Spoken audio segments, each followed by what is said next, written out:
Peace, family. Y'all know who it is. It's Bakari Lumumba, back once again, the progenitor of LumumbaSpeaks.com, a Black empowerment initiative where we believe we could gain a competitive advantage by always betting on Black. Before we get started with this broadcast, make sure you all hit the subscribe and the like button.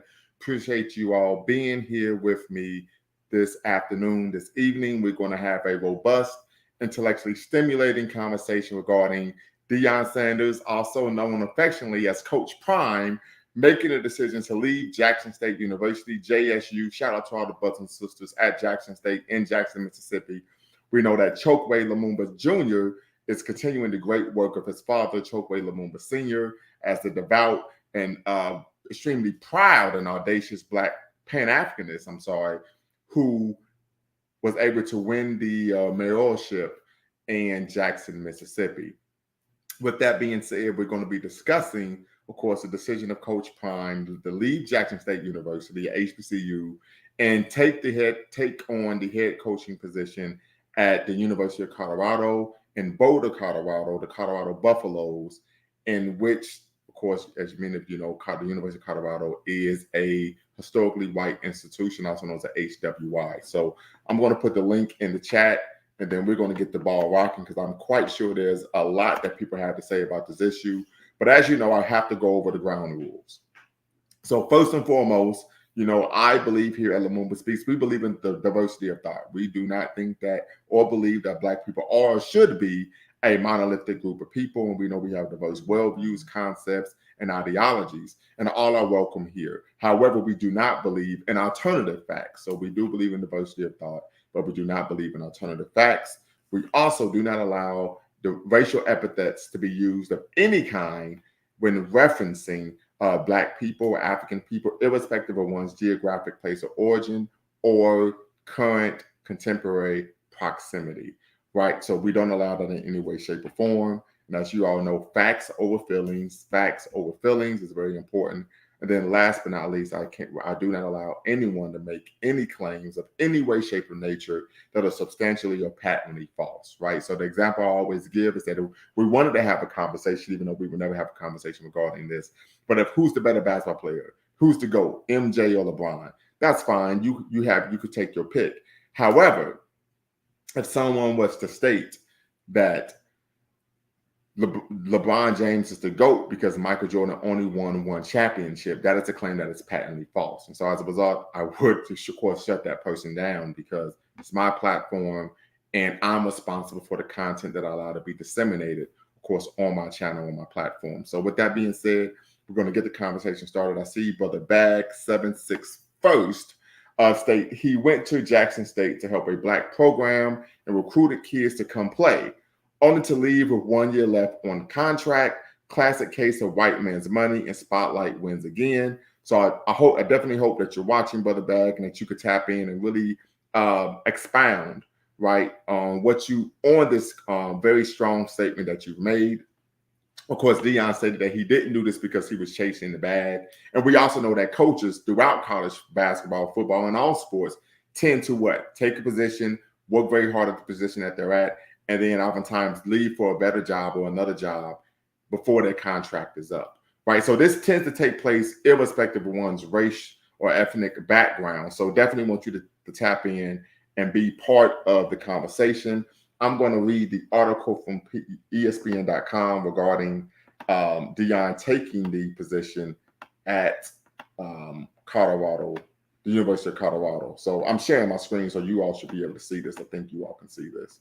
But it says Deion Sanders will be the next coach at Colorado. The school announced Saturday night, instantly making him one of the most compelling hires in college football of this generation. Sanders comes with just 3 years experience coaching college football as he went 27-5 at Jackson State. The Tigers, 12-0, completed an undefeated regular season Saturday with a 43-24 blowout of Southern for the SWAC championship. He informed his team of his departure soon after Saturday's win. He is still slated to coach Jackson State in the Celebration Bowl on December 17th against North Carolina Central, sources told ESPN. Sanders' arrival delivers a much-needed adrenaline shot to a Colorado program that has had 2 winning seasons since 2005 and losing seasons in 5 of the past 6 years. Since 2005, Colorado has churned through the forgettable tenures of Carl Doyle, Mel Tucker, Mike McIntyre, Joe Embree, Dan Hawkins, and Gary Barnett. With Sanders' arrival, Colorado will become one of the most fascinating programs in the country. He immediately becomes one of the most recognizable coaches in the sport, and Colorado's sudden attention comes at the time when the Pac-12 was on the precipice of losing USC and UCLA to the Big Ten in 2024. Suddenly, Colorado is a buzzy program. Sanders is an iconic American athlete, a member of both the Pro Football and College Football Hall of Fame. He played in the NFL for 14 seasons, won 2 Super Bowls, and played for several Major League Baseball teams from 1989 through 2001. He brings credibility, charisma, and deep ties in the state of Texas, where he coached in high school for 7 years before Jackson State to start a recruiting pipeline. He is a defined extrovert who has long intentionally avoided humility and sought to be the center of attention. Sanders is known as Coach Prime, and that outsized persona will be needed, as Colorado is a program with no real identity that is badly lagging in fundraising for NIL for its athletes. There were a number of highly qualified and impressive candidates interested in becoming the next head football coach at Colorado, but none of them had the pedigree, the knowledge, and the ability to connect with student athletes like Deion Sanders, Colorado Athletic Director Rick George said in a statement. Not only will Coach Prime and energize our fan base, I'm confident that he will lead our program back to national prominence while leading a team of high quality and high character. To provoke change, Sanders will need to overcome the antiquated infrastructure and significant obstacles that have spiraled Colorado to college football irrelevancy. Colorado's strict transfer policies and lack of NIL infrastructure have been significant obstacles in recent years. Many of Colorado's best players, including potential first-round cornerback Christian Gonzalez, Oregon, left via the transfer portal after last season. The hire of Sanders follows a trend that has emerged in college basketball recently, with notable former players like Penny Hardaway, Memphis, Jerry Stackhouse, Vanderbilt, and Juwan Howard, Michigan, earning high-profile positions. Sanders told his team in a meeting posted online after the game that his decision wasn't about money. It's not about the bag, but rather the chance to create opportunities for African-American coaches. I feel like I have to do something about it, he said. There's been 4 or more African-American coaches at the next level that have been terminated. I haven't heard not one other than a candidate like myself to replace them. So to me, that's a problem that many don't think about. But that's a problem. If someone doesn't step up and step out, that's a problem. Sanders added, my challenge is still to provoke change, no matter where I am. I'm 55, and I don't plan on changing anytime soon. God made me like this, and I think God is pleased with what he created.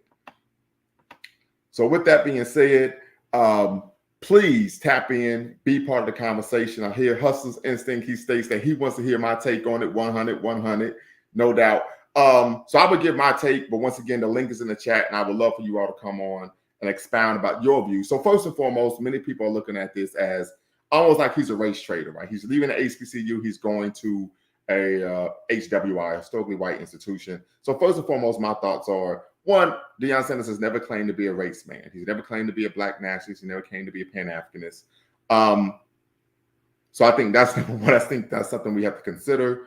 I think Deion Sanders, as most coaches and athletes are, he is someone who was vulgarly a careerist. His goal is to what? Develop his career.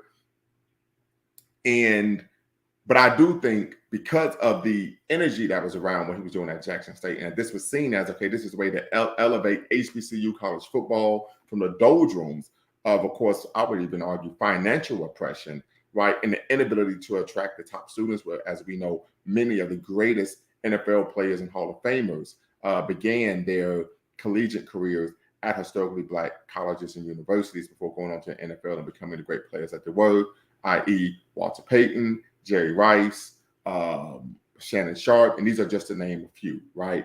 So I think that's one issue. I think the other issue of people are seeing this as, okay, people arguing he was just grabbing the bag, but the bag 7-6 first states that this is a classic case of the white man's money spotlight winning again. I would push back against that because, as anyone knows, the Colorado football team is in a state of irrelevancy, right? So there's no spotlight. And I think because of his charisma and the gravitas and his ability, once again, as the article said, to connect with the student athlete. He brings spotlight no matter where he goes because he's Coach Prime. He's Deion Sanders. He's prime time, right? So I think that's one issue. But I think many people are hurt because there was a belief that because Deion Sanders was at Jackson State and that if other high-profile coaches, particularly African-American former players or coaches, would go to HBCUs and start to coach, that we would find what an influx of the top players in the country wanting to go to what HBCUs rather than HWYs, and as a result, that will lead to TV contracts, better funding, better facilities, and as we know, those TV contracts, the money comes in, you're able to hire better professors, and then of course the Black community as a whole would benefit. So I think that is the issue that I would think many people would take issue or umbrage with. But for me, I mean, it's a career. I've told people before, I've worked at an HBCU, and just because it's a Black institution, you have to understand that there are different levels and different things taking place at the executive level, right? So oftentimes we know many Black institutions are underfunded, so you have to take less money, right, if you're going to work there. We also know oftentimes these institutions are private institutions that were created due to the largesse of whites, and they tend to oftentimes cluster the ability to promote Black radical thought. So I think the devil is always in the details. Many people would argue, well, he recruited, Travis Howard there. He was the #1 player in the country, and then he left. Unfortunately, this happens all the time in college football, college basketball, where a coach is recruiting players. He's doing his job, which is part is to recruit the best players possible to the program. Then he may take a job somewhere else or go to the NFL, so on and so forth. So I'm interested to hear what you all's thoughts are. Just kind of putting my ear to the street. I think a lot of people are disappointed with Deion Sanders' decision to move on from Jackson State and, of course, take a job at a historically white institution, the University of Colorado. So tap in, brothers and sisters. The link is in the chat. I definitely would like to hear what you all have to say about this issue regarding what to make of Coach Prime leaving Jackson State University, leaving JSU. So please share with me, what are your thoughts on Coach Prime leaving JSU? As you all know, you do not have to cam up to be part of the conversation. And of course, you can use a pseudonym if you want to maintain your anonymity. So with that being said, the link is in the chat. Definitely hope that we can have a robust conversation this evening regarding primetime Deion Sanders, also known now as Coach Prime, leaving Jackson State University, HBCU located in Jackson, Mississippi, and taking his talents, as they say, to Boulder, Colorado, at the University of Colorado. And just for those of you who maybe are not in the know, the University of Colorado has been irrelevant for almost 2 decades now. They've had 2 winning seasons, 2, not 1, but just 2 winning seasons in the last 17 years, right? And so as a result, he's taken on a monumental challenge. And I think I'm just going off what he stated, so I'm not trying to put words into his mouth, but based on what he stated, I think that he sees this as a monumental opportunity that if he could turn this program around, that will lead to further opportunities for other African-American to get head coaching positions at Power 5 schools. So I think that's the major issue that maybe he's looking at. Many people state, and he stated this before when there was speculation before the season about him taking on the TCU job.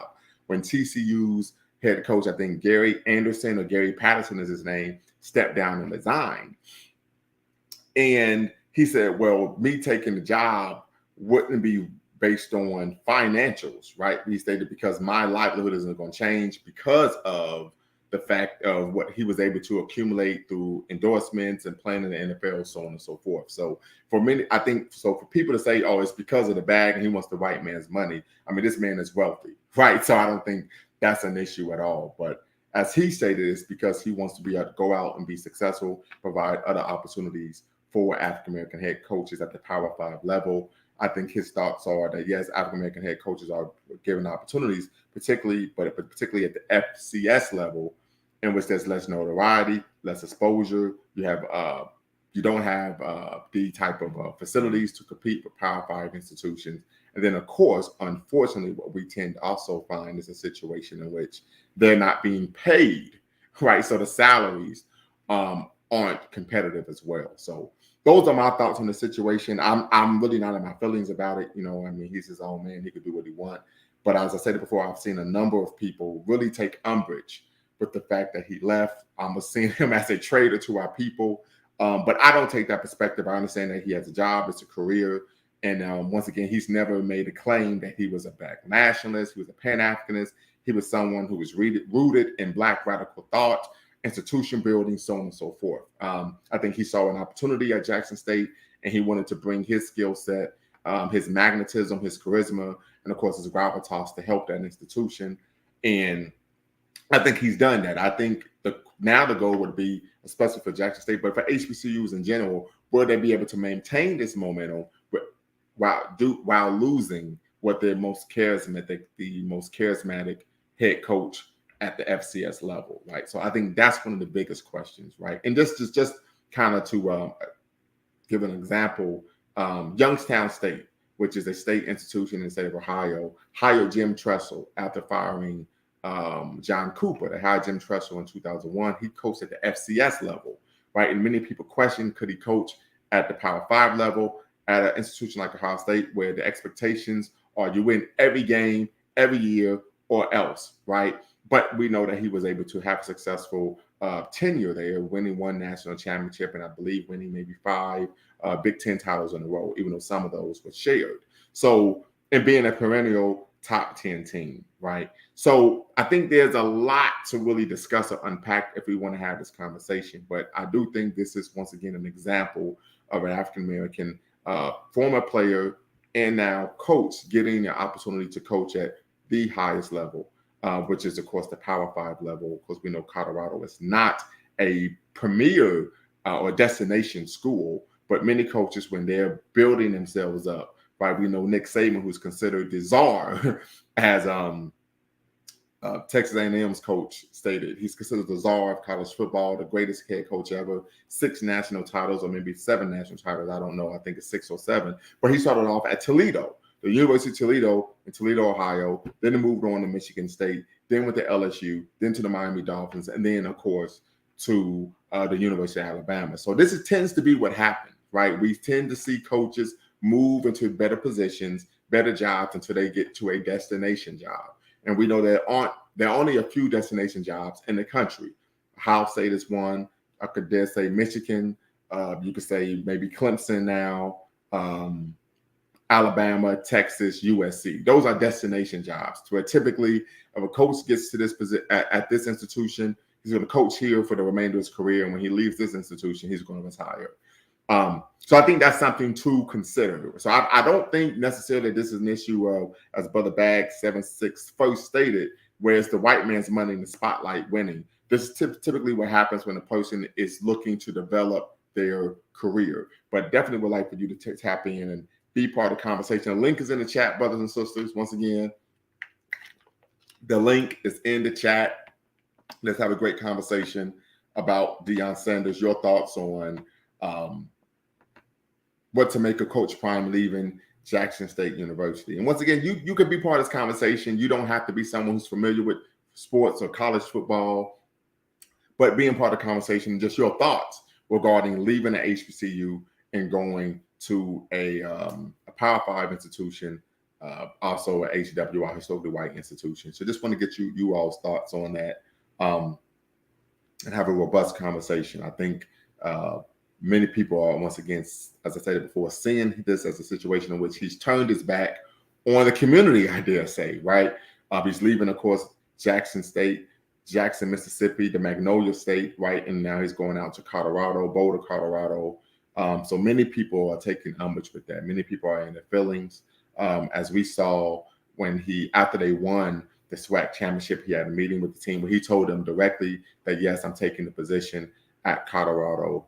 He also shared with them that typically what happens as a head coach, you either resign or you're removed, right? So This was a situation where he felt the next step, best thing for him and his family, of course, was to move forward. But some of the questions I think could be asked is, what about his son? I think his son is a starting quarterback at Jackson State. As we know, his son was a top 300 player in the country, I believe even top 150, and had his pick of institutions that he could have gone to, but chose Jackson State because his father was the coach. I think two of his sons goes to Jackson State. There's been a number of top players that left other institutions, particularly Power 5 institutions, the Tennessees of the world, the Alabamas of the world, the Texases, the North Carolinas of the world, and of course went to Jackson State because, of course, of Deion Sanders. And then last but not least, we know Travis Howard, who was the number one player in the, I believe, 2021 recruiting cycle, and made an audacious flip, leaving Florida State University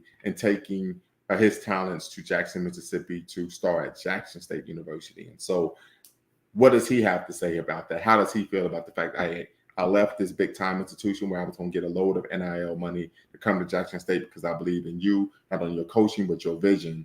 And now I find myself in a situation where I'm here and you're leaving as well. So definitely something to consider. Hope we can have a great conversation regarding Coach Prime once again leaving. But once again, if you can't tap in, if you don't want to cam up, or even if you don't have to cam up, but definitely if you can leave some comments in the chat, and I will share those with the audience. But Brother Bag, if you're out there, I definitely would like for you to tap in and share your perspective, particularly on what you talked about in terms of this is being a classic case of the white man's money and spotlight. One of the things I will say, because I currently work at a historically white institution, as I stated before, I've worked at an HBCU, is that Black students are everywhere. So I think that's number one. And even though more Black students graduate from HBCUs, we have most Black graduates come from HBCUs, most Black students, attend HWIs. So what I always tell people, and I've talked to my colleagues about this throughout my career, is that our students are everywhere, right? And so wherever we are, that's where we should be, right? So, Brother Bag, I'm gonna let you tap in and you can share your perspective. Go right ahead. I'm gonna need you to unmute yourself.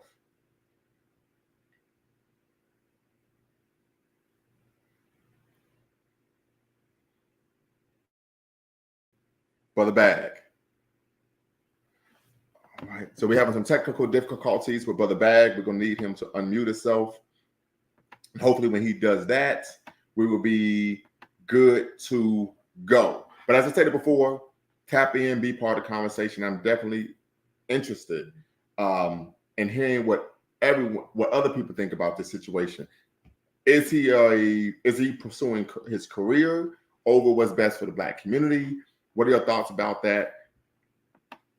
I definitely want to hear what you all have to say. Brother Bag, what's the word? Okay, so we got you in here twice. Once again, you're trying to unmute yourself. Got the Black Panther up. That is love. So, are you able to unmute yourself?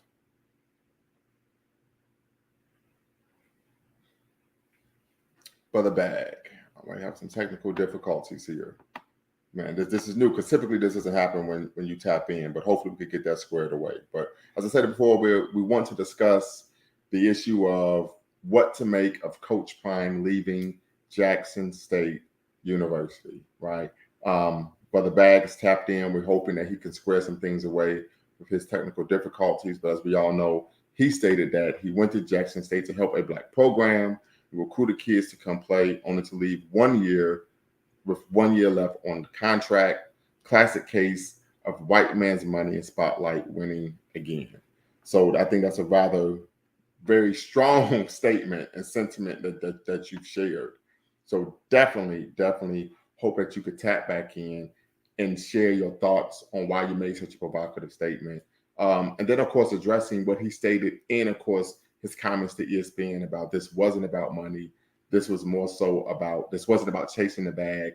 This is about taking on another challenge, succeeding, and as a result, providing an opportunity for other African-American coaches to tap in and have those opportunities as well. So definitely, but I guess from his words, he's looking at being a trailblazer, right? So definitely interested, hoping Brother Bag can tap back in, and we will be able to have a robust, intellectually stimulating conversation. But as I said before, you all know the ground rules. One, we believe in diversity of thought, so that's not an issue in which you have to come on and show, and you have to agree with me. You could disagree with me on everything. However, I do not allow people to make claims that are patently false. So that's an issue. We can have a diversity of thought, but we cannot have alternative facts, right? Second, facts, not feelings. We want to focus on facts, not feelings. And then, of course, third, but not last but not least, we believe in I don't allow any racial epithets of any kind to take place on my platform. So irrespective of where that Black person is from, where they're currently living, or where there is a country or land of origin, I do not allow racial epithets of any kind to be used on my show. Brother Bag, appreciate you tapping back in. You are still muted. I don't know why that is the case, but if you're able to unmute yourself, you can. And then, of course, you can share your perspective on the situation. And maybe send me a chat or a private comment about what's going on, because this has never happened before where you've tapped in and you are unable to unmute yourself. So I don't know what that is about. So yeah, so definitely, if you could, please let me know what's going on there. But Hustler's Instinct, hopefully you're able to tap in as well and share your perspective on the situation as well. Because I do know that for most people, having a career is about being a provider for themselves, of course, and their family. As I said it before, we've seen this before, where coaches are at an institution, they're recruiting players, and then before you know it, boom, they're on to the next job. I could think of Lane Kiffin. Of course, he's the coach at Ole Miss, University of Mississippi, and Oxford, Mississippi. And he took the job at the University of Tennessee. He was there 1 year. 1 year. Lane Kiffin was at University of Tennessee for 1 year. And then, of course, he was offered the job at USC. And he took the job after only being at Tennessee for 1 year. And so the fan base was extremely upset with Lane Kiffin leaving Tennessee after 1 year and taking the position at University of Southern California. We know how that worked out. They were preseason number one, I think, in his second year. However, I think they ended the season with 5 or 6 losses, and they were playing in the Sun Bowl in El Paso, Texas, right? So, things don't always work out. But all I'm saying is that I personally, there may be a racial element to it because, of course, as I said before, HBCUs were in the doldrums of college football irrelevancy. And of course, they were struggling financially due to not having the facilities to actually recruit the top players in the country, which what just happened to be Black. But with that being said, I don't see it so much as a racial issue, because this is what happens in college football. Coaches tend to not stay in a place 5, 10, 15, 20 years unless they are at a destination job. They've taken on a destination job like at the Ohio States of the world, maybe a Wisconsin, a USC, University of Southern California, a University of Texas, Austin, go Longhorns, right, hook 'em horns, Florida, Miami, places like that. Those are the places where you tend to find coaches will stay there 5, 10, 15, 20 years. Or when they leave, it's due to the fact that they've retired or they're moving on to being an athletic director or something like that. So I think that tends to be the issue. Brother Bag, you said you have a bad connection. Understood. I hope you can tap back in, get a better connection, and tap back in and be part of the conversation. Because I said it before, you made a very provocative pronouncement regarding your thoughts regarding Coach Prime leaving Jackson State University. And I definitely wanted to give you a chance to really expound on why you've taken such a strong position, right? But as I stated before, oftentimes coaches that are coaching at the FCS level, even if it's not an HBCU, but at the FCS level, football subconference level, are making exponentially less than coaches that are coaching at the Power 5 level. So that is an issue. He said he wasn't chasing the bag. He even said, as I said before, when we're talking about Deion Sanders here, Coach Prime, he said it before the season started, that this was not about money, because even if there was some speculation that he would take the job at TCU, which is in Fort Worth, Texas, Texas Christian University, Horned Frogs. We know they made the college football playoff. And he said, this isn't about money, irrespective of what job I take at what institution, it's not going to change my livelihood. And he made that comment on an interview that he was doing with ESPN at the very beginning, right before the season started. So I think that's something to consider.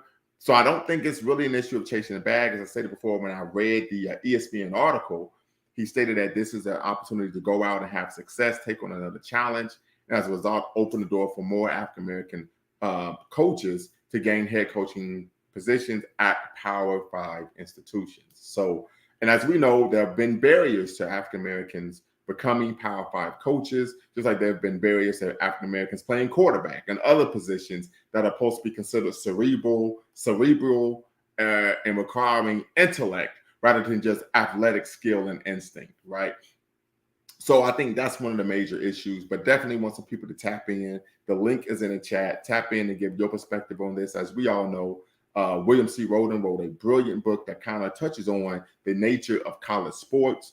He argued, and the book is entitled $40 Million Slaves, The Rise, Fall, and Redemption of the African-American Athlete. And he talks about the conveyor belt system that starts typically in feeder programs when the kids are in elementary school.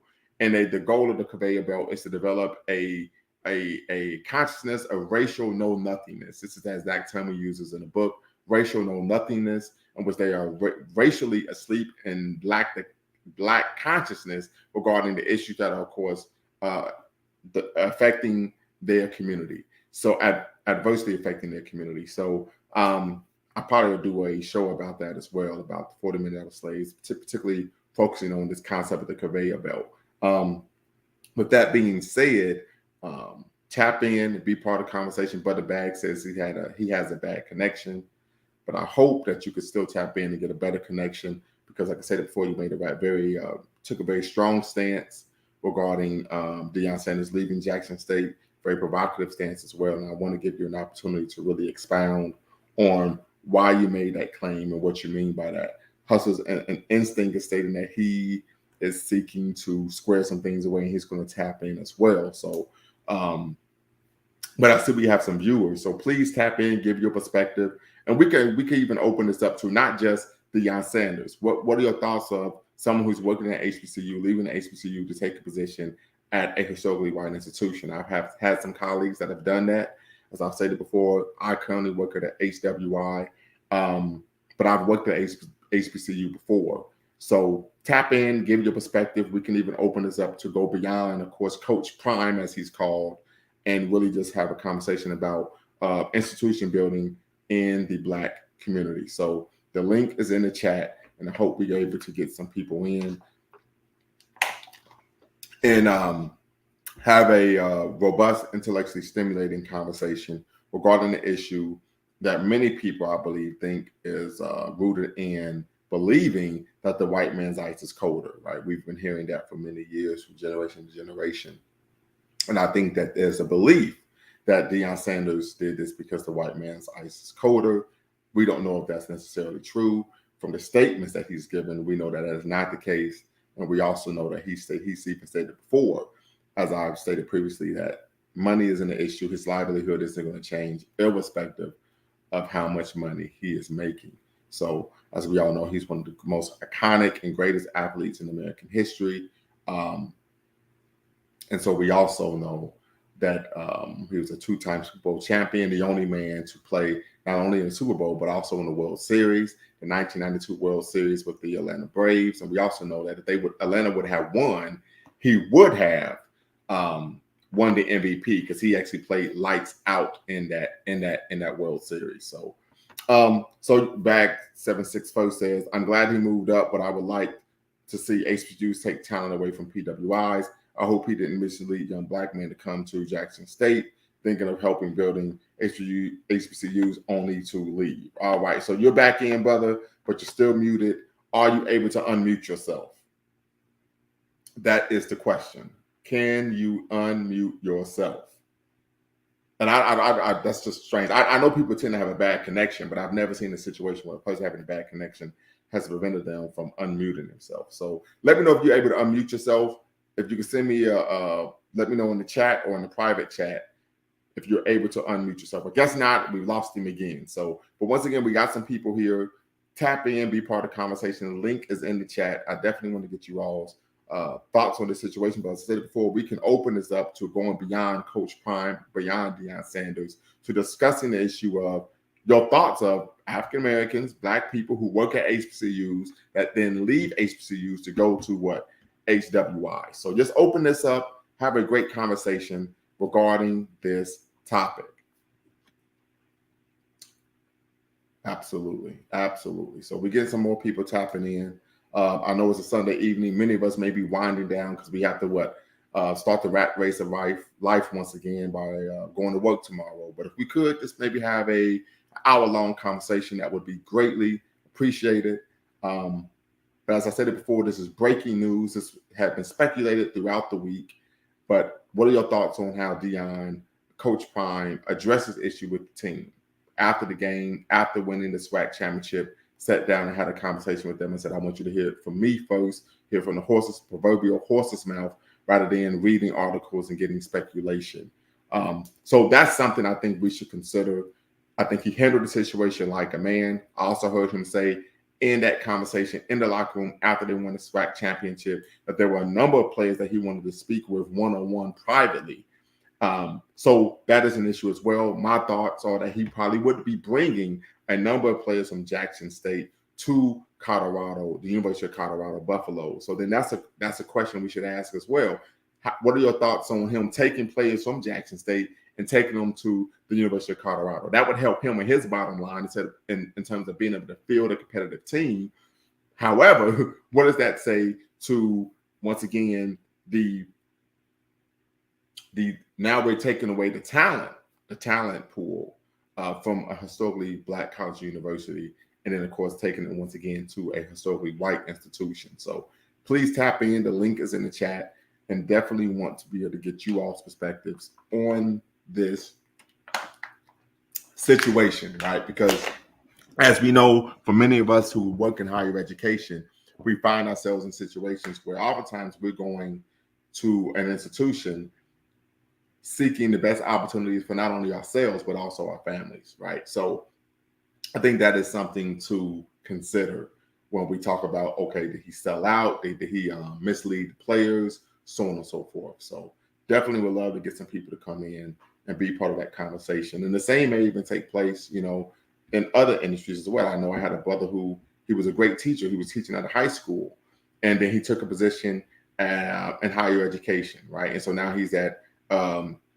think Miami University in Southwest Ohio. So these things tend to happen because, individuals have families, they have career goals, and you don't want to get, place a glass ceiling upon yourself. So I can understand from that standpoint why Deion would do what he did, but I also understand from a number of other people's standpoints why they would take issue or umbrage with what took place and what transpired and feel almost as if he did mislead many of the players that came to Jackson State. We know they were getting some top 100, even top 50 recruits because of course, his magnetism, his charisma, his gravitas, and his ability to really, get the best out of not only the student athletes, but actually connect with them. So with that being said, as I stated before, listen, we got some people in here, so y'all need to tap in and be part of the conversation. As you know, to be part of the conversation, you do not have to cam up. You do not have to cam up, and you do not have to use your actual name. You can use a pseudonym.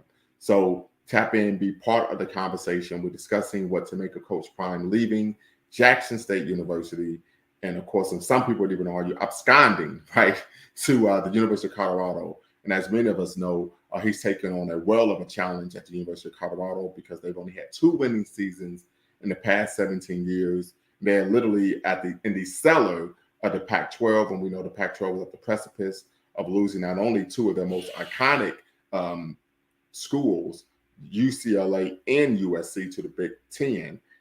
But this is the chance for him to come in and really make some moves. But the question is, he's taking on a well of a challenge, and if he's able to do that, I do think that we would then see possibly an influx of African American head coaches at the Power Five level. As we know, sports tends to be a copycat league, irrespective of what sport that you're in.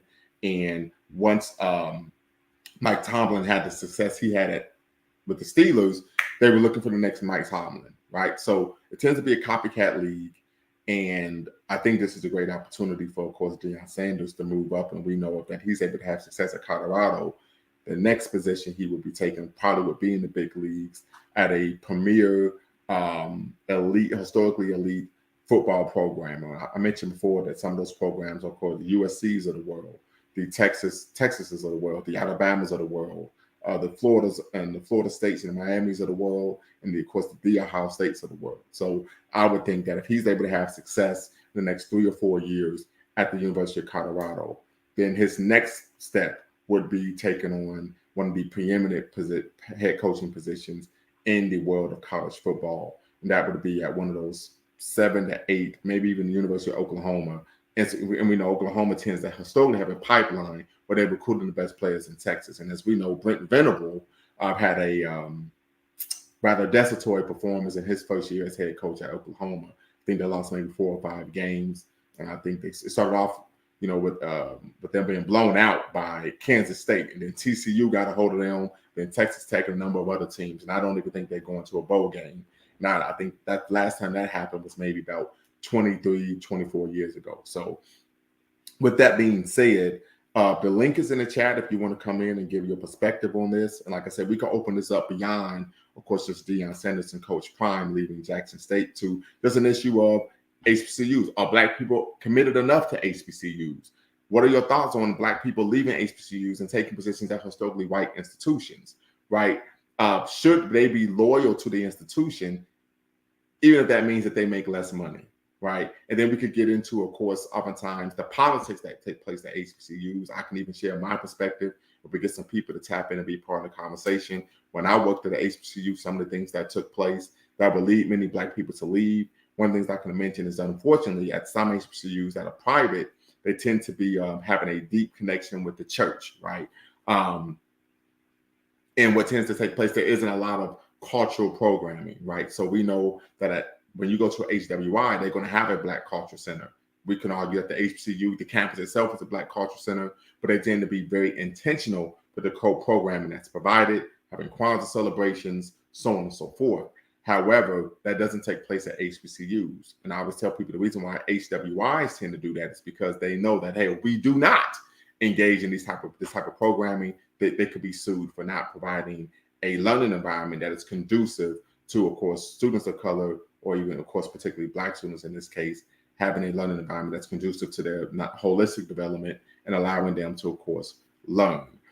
So those are some of the nuances that take place depending on if you are at a HWI or if you're at a HBCU. So once again, Brother Bag, I hope you're still out there and that you're working on getting your connection together so that you can tap in and be part of the conversation. Hustler's Instinct, I know you said that you were driving at the moment. Hope you could come in and be part of the conversation. As I said it before, the link is in the chat. I'm going to put the link in the chat one more time.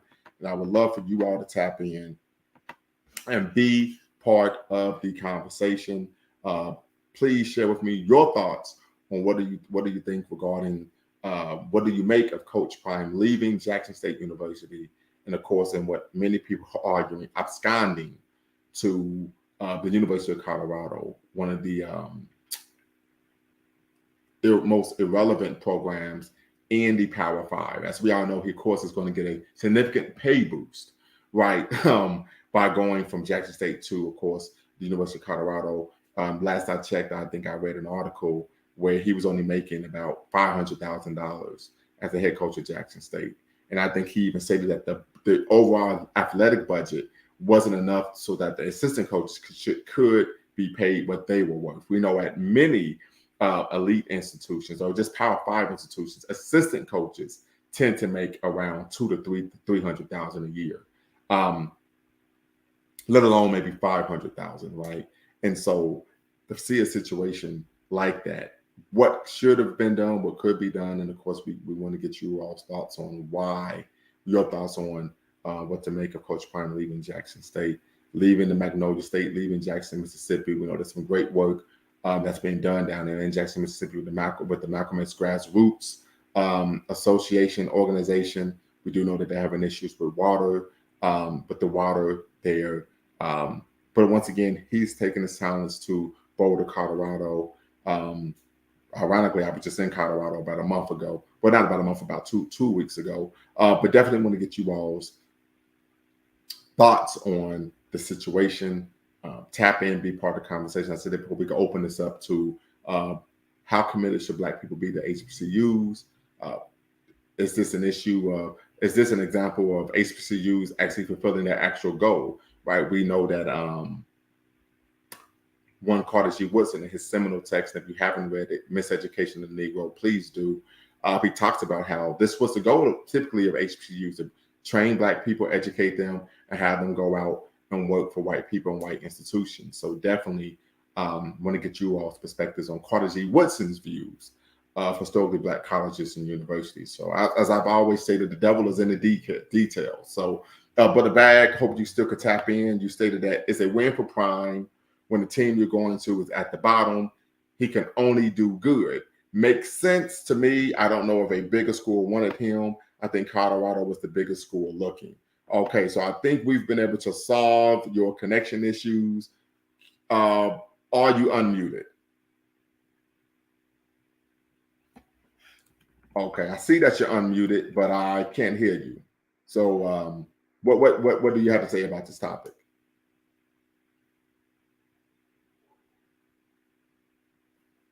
Brother Bag. Lord have mercy. I don't think technology is your friend today.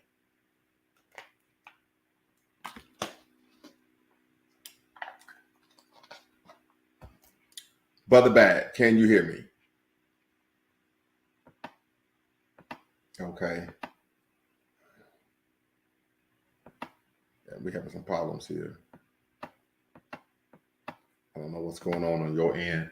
But once again, the link is in the chat. If you want to tap in, be part of the conversation, please do.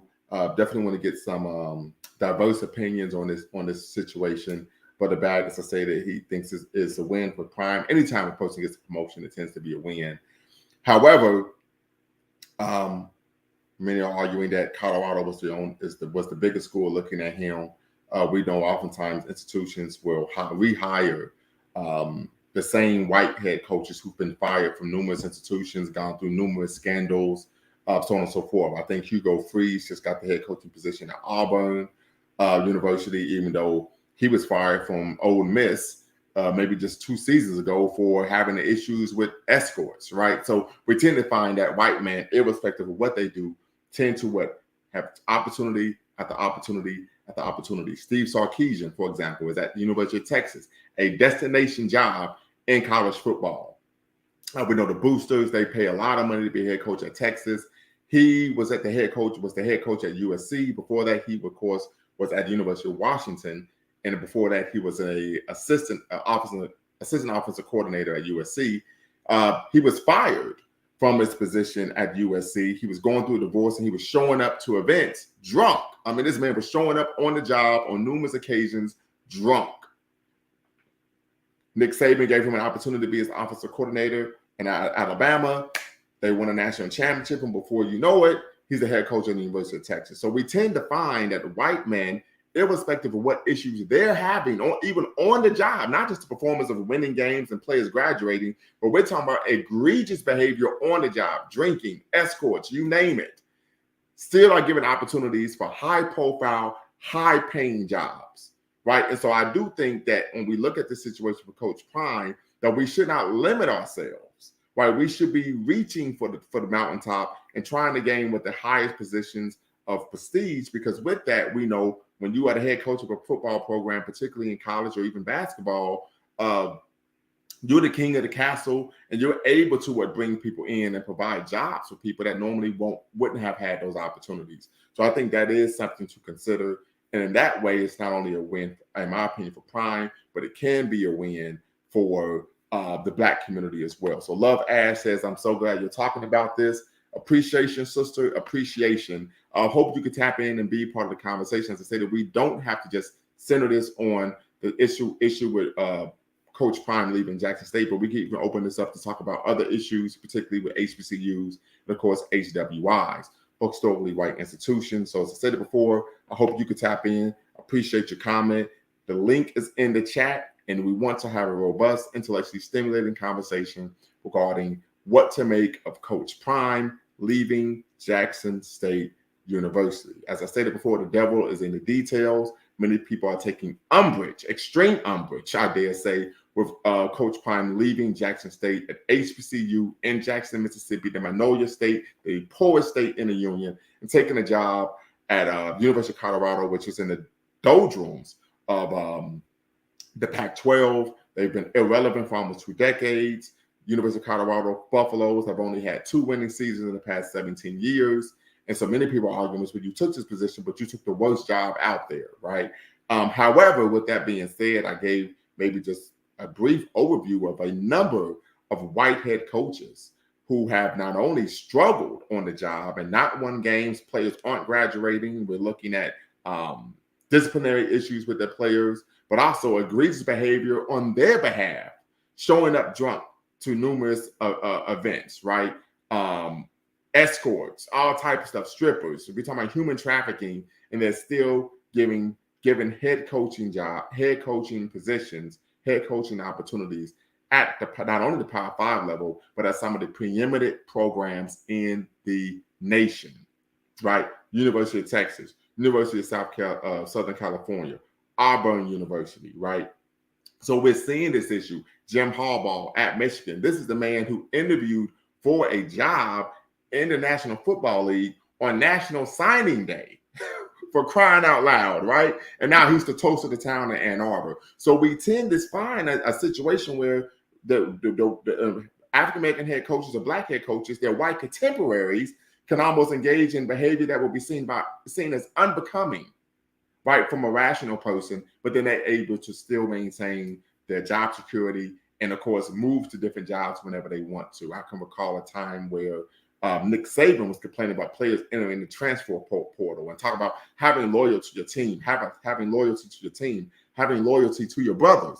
But then they said, well, you wasn't preaching that when you left LSU and went to the Miami Dolphins, right? So we see the hypocrisy when African-American head coaches, particularly black men, are able to take on opportunities that provide them greater notoriety, but greater fame, and a way to boost their profile in their professional endeavors. But for everyone else, it tends to be okay, right? So I think that's a major issue that we have to look at, right? Because as I said before, when you are the head coach of a program, you are in a position of power to provide jobs for almost anyone that you want to, right? And so I would believe by Deion Sanders being at the University of Colorado, that's going to be a benefit for African-American head coaches, because he is going to be able to provide a situation where, as a result, he is going to be able to hire numerous African-American coaches, programmers, etc.,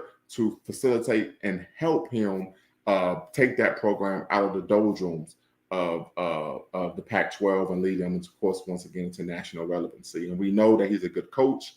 We also know that Jackson State didn't have a great team. They didn't even have a good team. They didn't have an average team before he got there.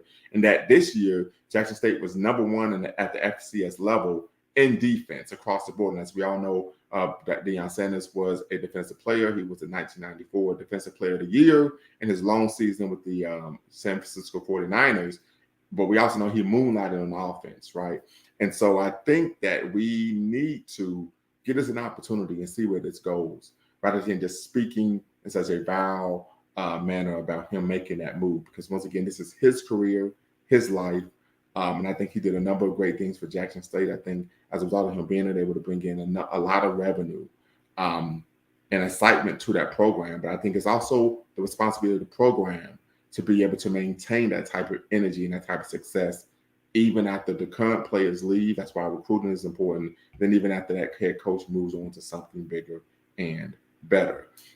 We know we can look at the University of Cincinnati right now. Luke Fickell, who of course was a former player with the Ohio State Buckeyes in college. He was defensive coordinator. He took the job at University of Cincinnati, led them to the college football playoff last year, and now he's at the University of Wisconsin. So we've seen an outpouring of love from the University of Cincinnati for what he was able to do with the program and elevate them into national relevancy, right? Last year, they made the college football playoff. The only I think is it Power Five, not Power Five. Well, yeah, Power Five team to make the playoff, right? They were competitive against Alabama, right? They went to Notre Dame and beat Notre Dame at Notre Dame, went to Indiana, beat Indiana at Indiana. They had a hell of a resume, and so you couldn't keep them out, right?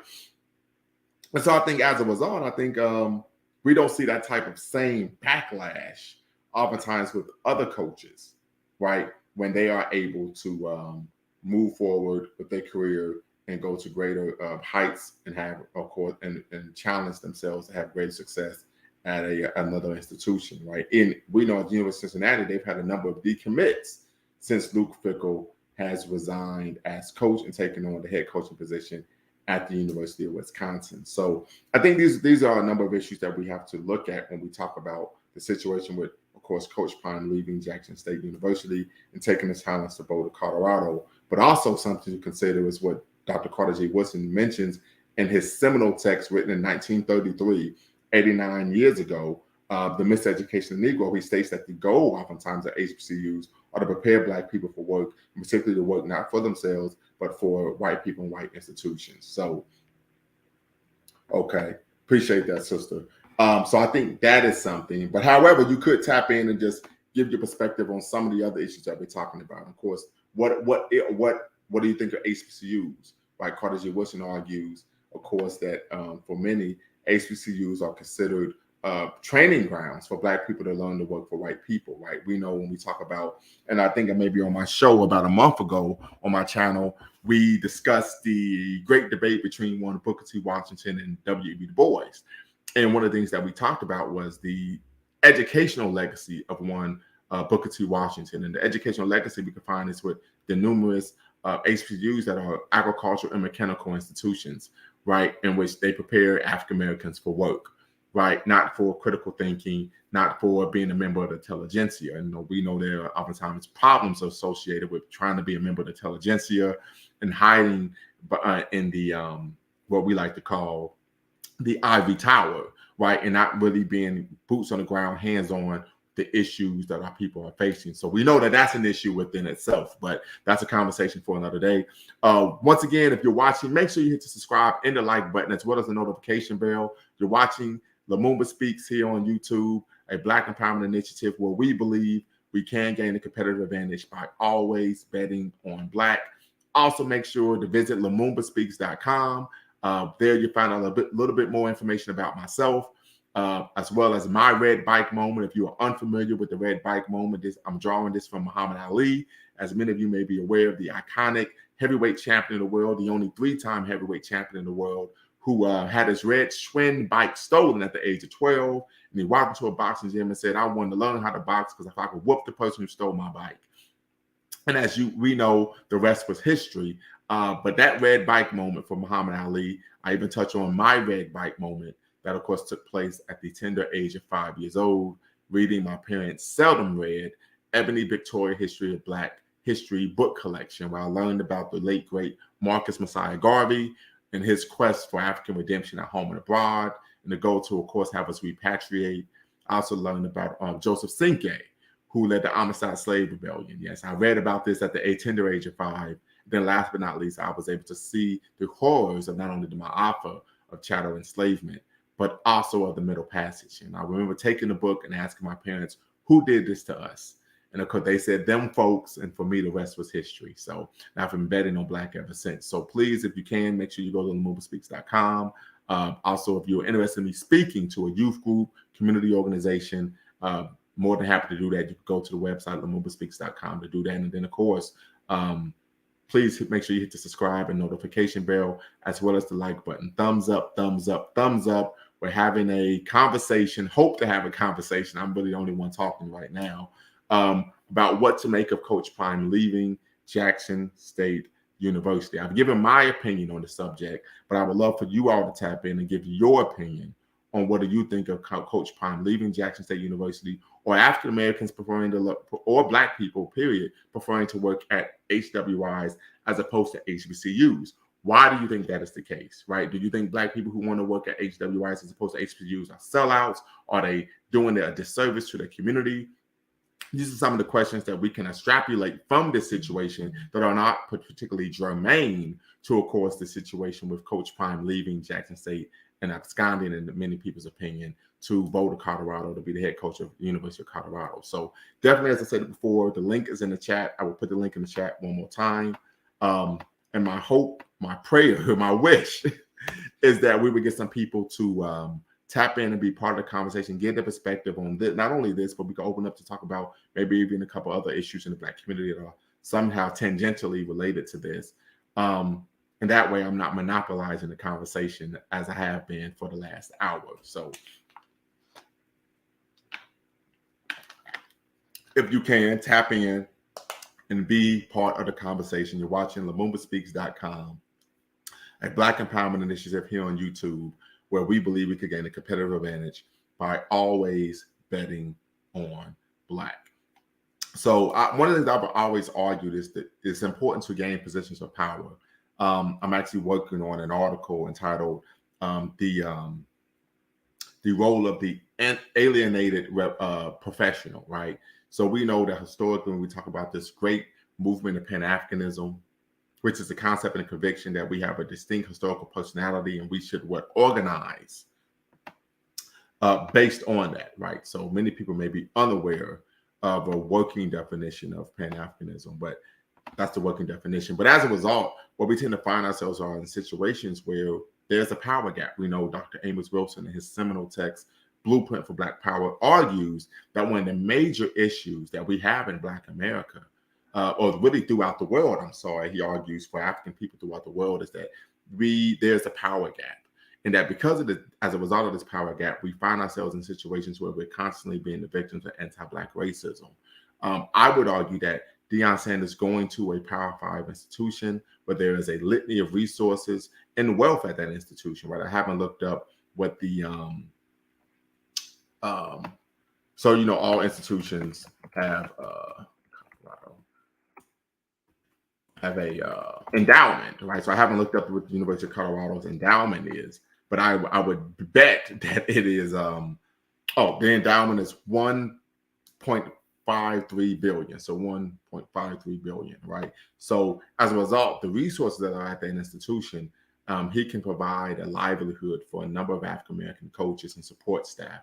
And I think these are some of the things that we have to look at if we get past just the symbolism and look at some of the nuanced, fine details. I've always said that the devil is in the details. And I think that's one of the things that he's going to be able to do.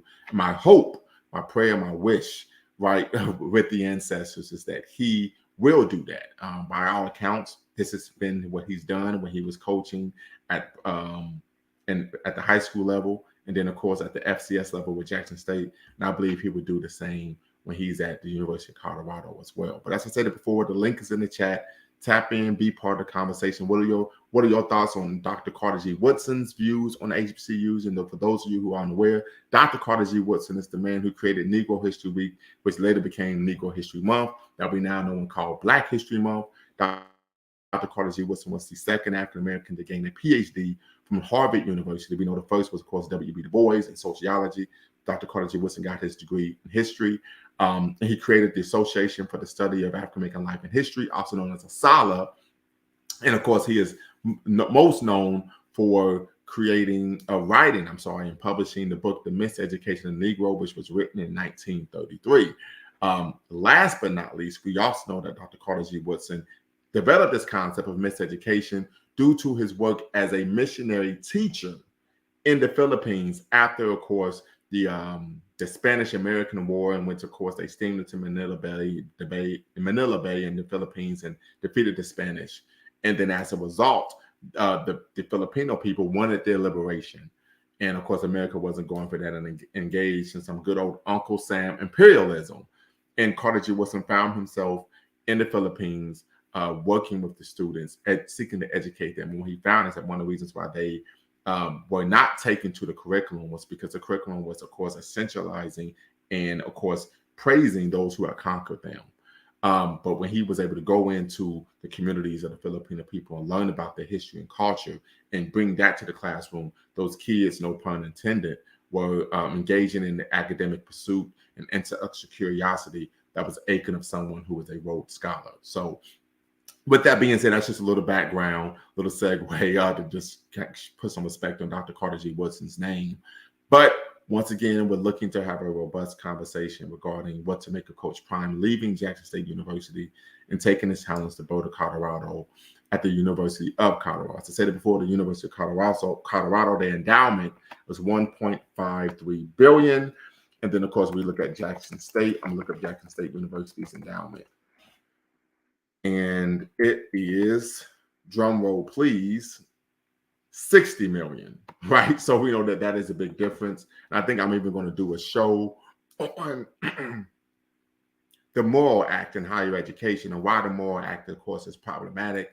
We know the Morrill Act led to the creation of land grant institutions, right? We know many HBCUs are land grant institutions. However, they didn't receive the same funding as HWIs that became land grant institutions after the Morrill Act was passed in the 1850s.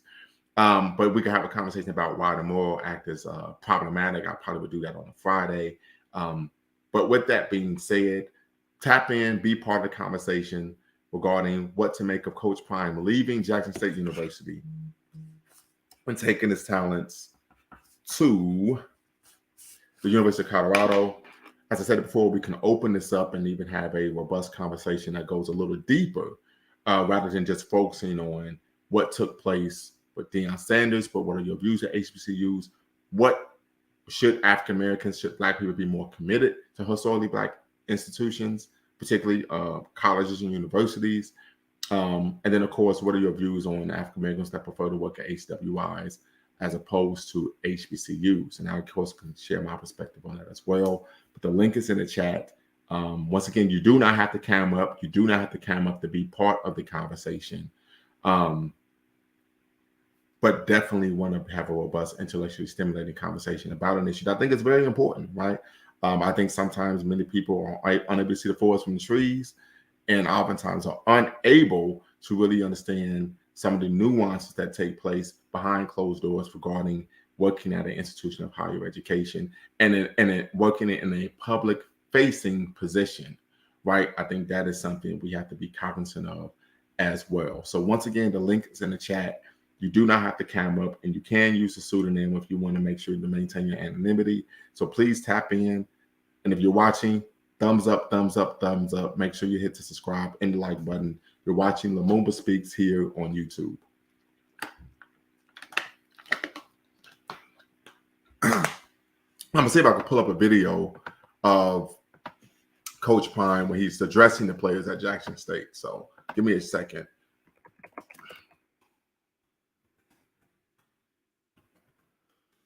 Excuse me.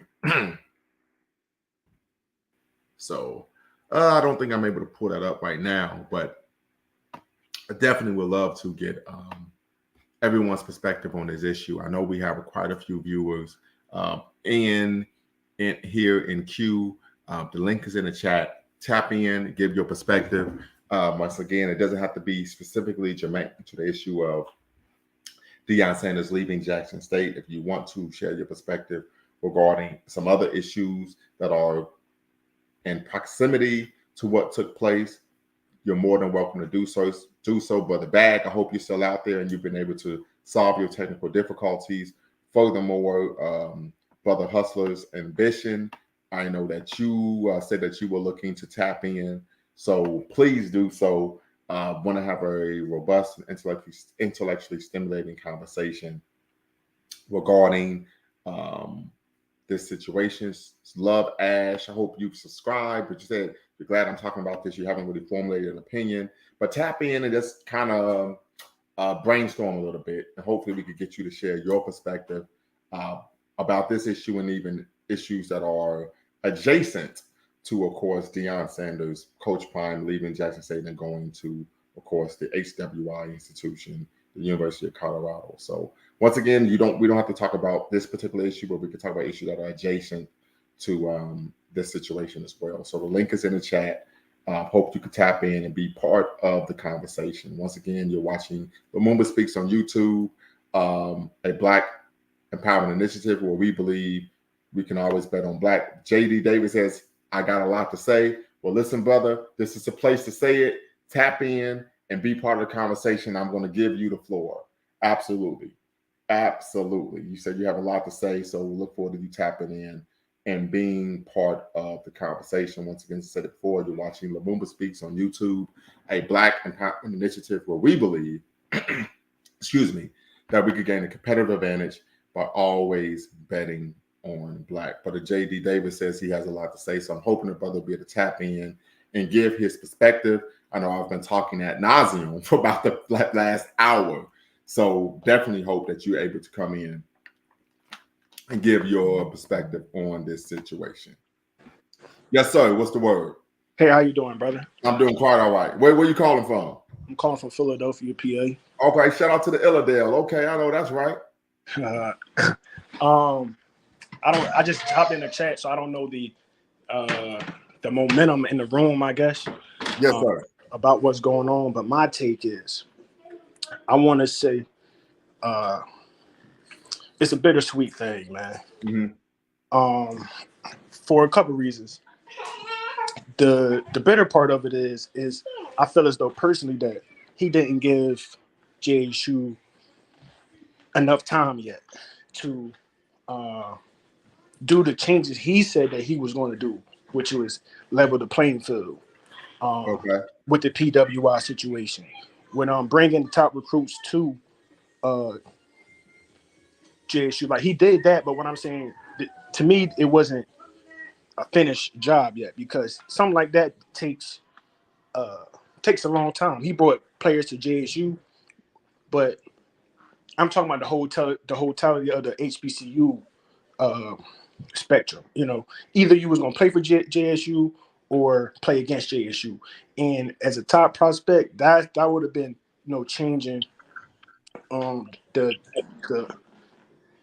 whole atmosphere of the HBCU dynamic. Right. It was kind of sad to see how it all went down, because it's like you went on YouTube and you basically sat there and had a conference with these kids after they won a championship and told them you was leaving to go to another school. I just thought that was, you know, so unprofessional, because when you came to JSU, they had the marching band out for you. They had this, they had that, Mm-hmm. you know, like, and it was like the least you could have did. You didn't even go speak to the media. Like you sent your son to relay your message out to the people of how you was leaving, and then you basically told them, I'm like, if you read between the lines, I don't know if anybody's seen the video. You basically told them, like, first of all, he started out the whole thing, what it is. That's the first thing you say to the team players that probably would have never came to JSU if it wasn't for you. You know, the players that you said their name mom and dad homes and recruited them and told them, you know, this is the place to be. You know, you don't got to go to Alabama. I'm going to get you to the league from this. And we got the national exposure. And it's like, now it's just going to be decimated, because he basically told them, don't jump in the portal because you might not make it out. And it's like, bro, like, this, it's just crazy. And then you go to Colorado, you had the press conference, and then you put down JSU, you put down the city. Oh, it's so beautiful here in Colorado. And so hold on, real quick. You stated that he put down JSU. Could you give an example of what he stated that put down? He said it's so beautiful here, and I don't have to worry about, the crime is low. Like, why would you say that? Like, the crime is low. I don't have to, like, that's, to me, that's in the first press conference. That's like the first thing you say, in my opinion. I can't tell a man what to say, what not to say, but that's just how I don't think I would have. I don't know. I would have went about a different way. Then you put your family business out there about your son. You're mad at your son. You left him. He in the doghouse, and you left him. What did he say about his son? He said, Shiloh. He said, so you got to watch the Colorado press conference from today. He says, he goes in there and says, you know, he introduced his family, introduced Shiloh. Sorry, that's my son in the background. It's all good. He introduced Shador as the starting quarterback at Colorado. That starting quarterback tells him you got to earn it. Then he said, you know, I left the safety at home. He in my doghouse right now. That's what you say in the first press conference. not about, I'm grateful. I mean, he did say I'm grateful for the opportunity, but like you put family business out in the like that's to me that's just it's already bad enough you just left these people, and then you're gonna come back and coach them. And it's like me as a former football player and the one who participated in college football and college athletics, I won't even feel no need for you to come back and coach because it's like for what? Okay. And what position did you play? I played safety. Okay, I played wide out. I was a wide out. So it's like you just put down like, and the thing is, I've been seeing stuff on Twitter and on TikTok all day talking about he did give more exposure to the HBCU community that it probably wouldn't have. I mean, it was there, but he just expedited the process and put his shine on it. You know what I'm saying? And that was a good thing, but also it was it's a bad thing too. I guess now looking, I guess hindsight 2020, because with his entourage leave is like now it's nothing left. Like to me, in my opinion, because he just I don't know. I just thought it was just crazy. You could have waited till after the Celebration Bowl to do all this. Like how can you you gotta. So let me say this. I'm just gonna play a little devil's advocate. A lot of coaches would tell their players, wouldn't even tell their players, right? They would find out through the media. Like Brian Kelly, he left in the middle of the season. It was like, I'm taking a job at LSU.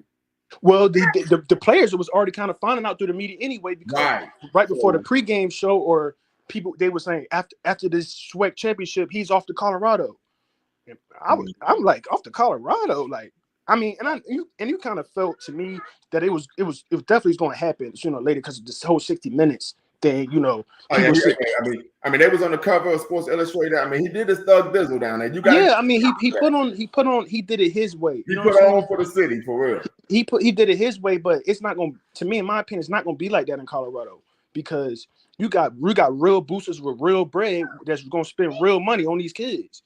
And if you're not, and if you think these people in Colorado care about Rick Ross and Snoop and all the people on the sideline, they can care less of it. I just spent $2 million on my alma mater, new football team who ain't been nothing in 30 years. We got Cordell Stewart. Well,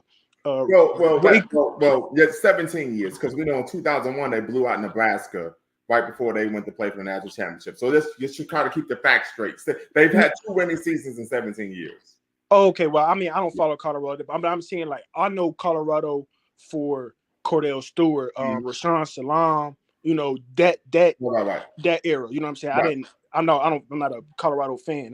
Yeah, so, as a matter of fact, Colorado, if I remember correctly, they won the Big 12 championship that year, and that kept Texas from playing Miami in the Rose Bowl for the national title. And okay, I think I kind of do. I kind of remember that vaguely, but I'm just saying that as a recent age, it ain't really been too much about Colorado. I'm an Eagles fan. The last person he's taking on a hell of a challenge. He absolutely is. But in my opinion, it is a challenge, but it's not a challenge how it was at Jackson State, because you don't have to do as much. You don't have to be the politician and a football coach. You know what I'm saying? He was a politician. He was a football coach. He was a advocate for the youth. You know what I'm saying? All that. Now you can strictly focus on football. You don't have to worry about facilities, bad water. You don't got to focus on none of that. You could just focus on coaching the football team, and that's pretty much it. Okay. So real quick, I'm gonna let Ashley Mona tap in and give your perspective. So if you could tap in, I see you're in the chat. You're gonna need to unmute yourself. I'm gonna let you give your perspective.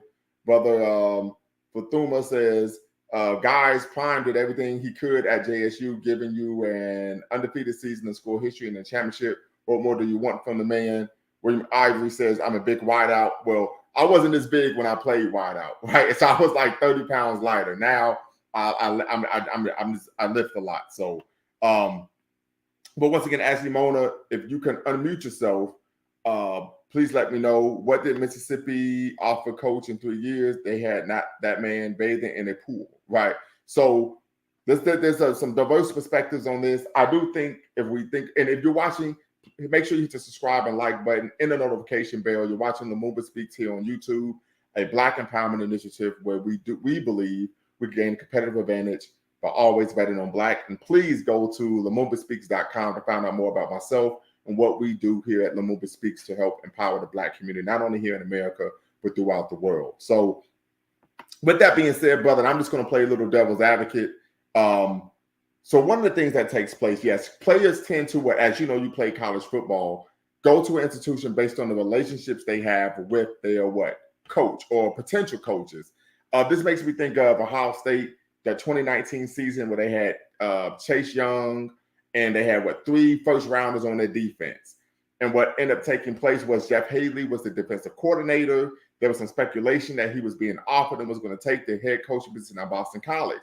Now, he would have recruited maybe 3 or 4 defensive backs that year because his specialty was being a secondary coach. And the player said, listen, I understand that this is your job and you're being provided an opportunity that would be monumental for your family. So they were like, if you take the job, we're not going to be mad at you. So I think that that is something to understand as well.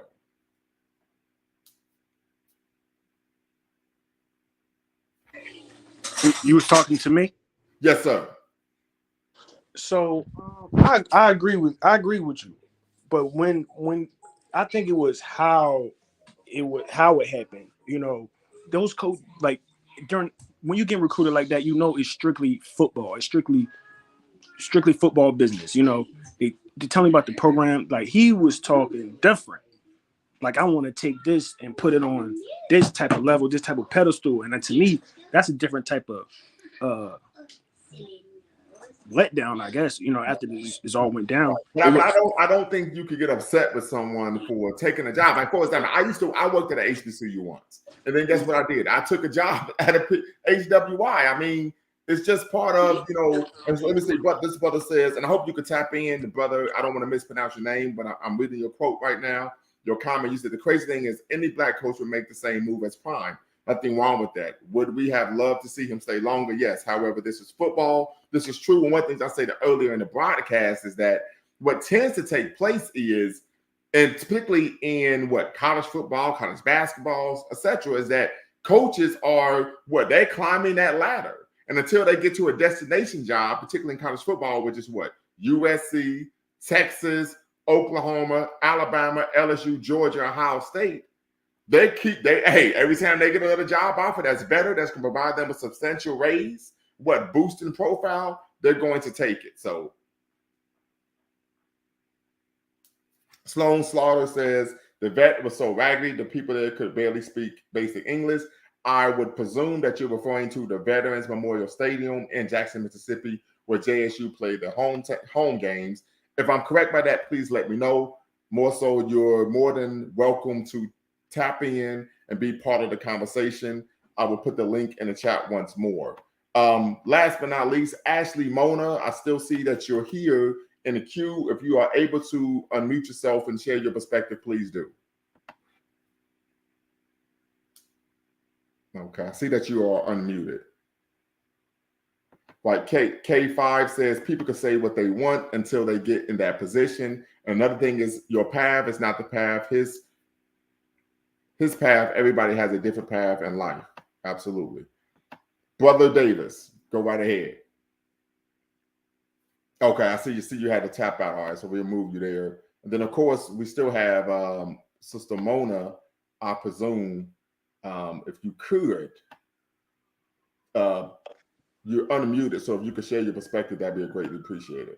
Yeah, so, okay, I just want to preface this with I'm not well versed in football. You don't have to be. You don't have to be. And the collegiate level. Okay. Yeah, so you don't have to the reason why I said I'm glad you're talking about this topic is because I literally just watched when he told his team, like, I'm going to Colorado, et cetera, et cetera. And I don't have an opinion as of yet. Okay, and you don't have to. You don't have to. And I just want to say I'm happy you're here. We always are looking to have some divine African feminine energy in the building, right? So everybody thinks this is part of the manosphere. It's not. We want to have sisters and brothers here engaging in respectful, intelligent dialogue. Absolutely, yes. So I would have to disagree as far as like him being disrespectful. Okay. I think he was respectful enough in talking to his team because he could have just been like, yep, that's where I'm going. And that's that. So when he was talking to his team and saying, like, you know, explaining the business of coaching, and sometimes you either get ran out. I think those was his words. You Yes, either get ran out, absolutely. or you decide for yourself before you get ran out that this is what you're doing. Mm-hmm. And I think that piece really captured me a little bit, because he gave his impressionable team like perspective, like this isn't personal, like I love y'all, etc. Right. Please do not follow me.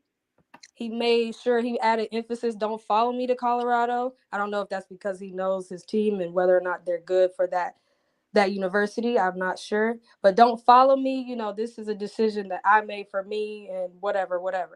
But I think it was nice of him to even do that, because like you were even saying earlier, like there's been plenty of coaches that just bounced and was like, okay, Yeah, in the middle of the season. For example, like I said, yeah, last year, what with the LSU's head coach, he left Notre Dame in the middle of the season while they were still in the hunt to make the college football playoff. And Dipset went straight uptown to Harlem like he was Cameron in that thing.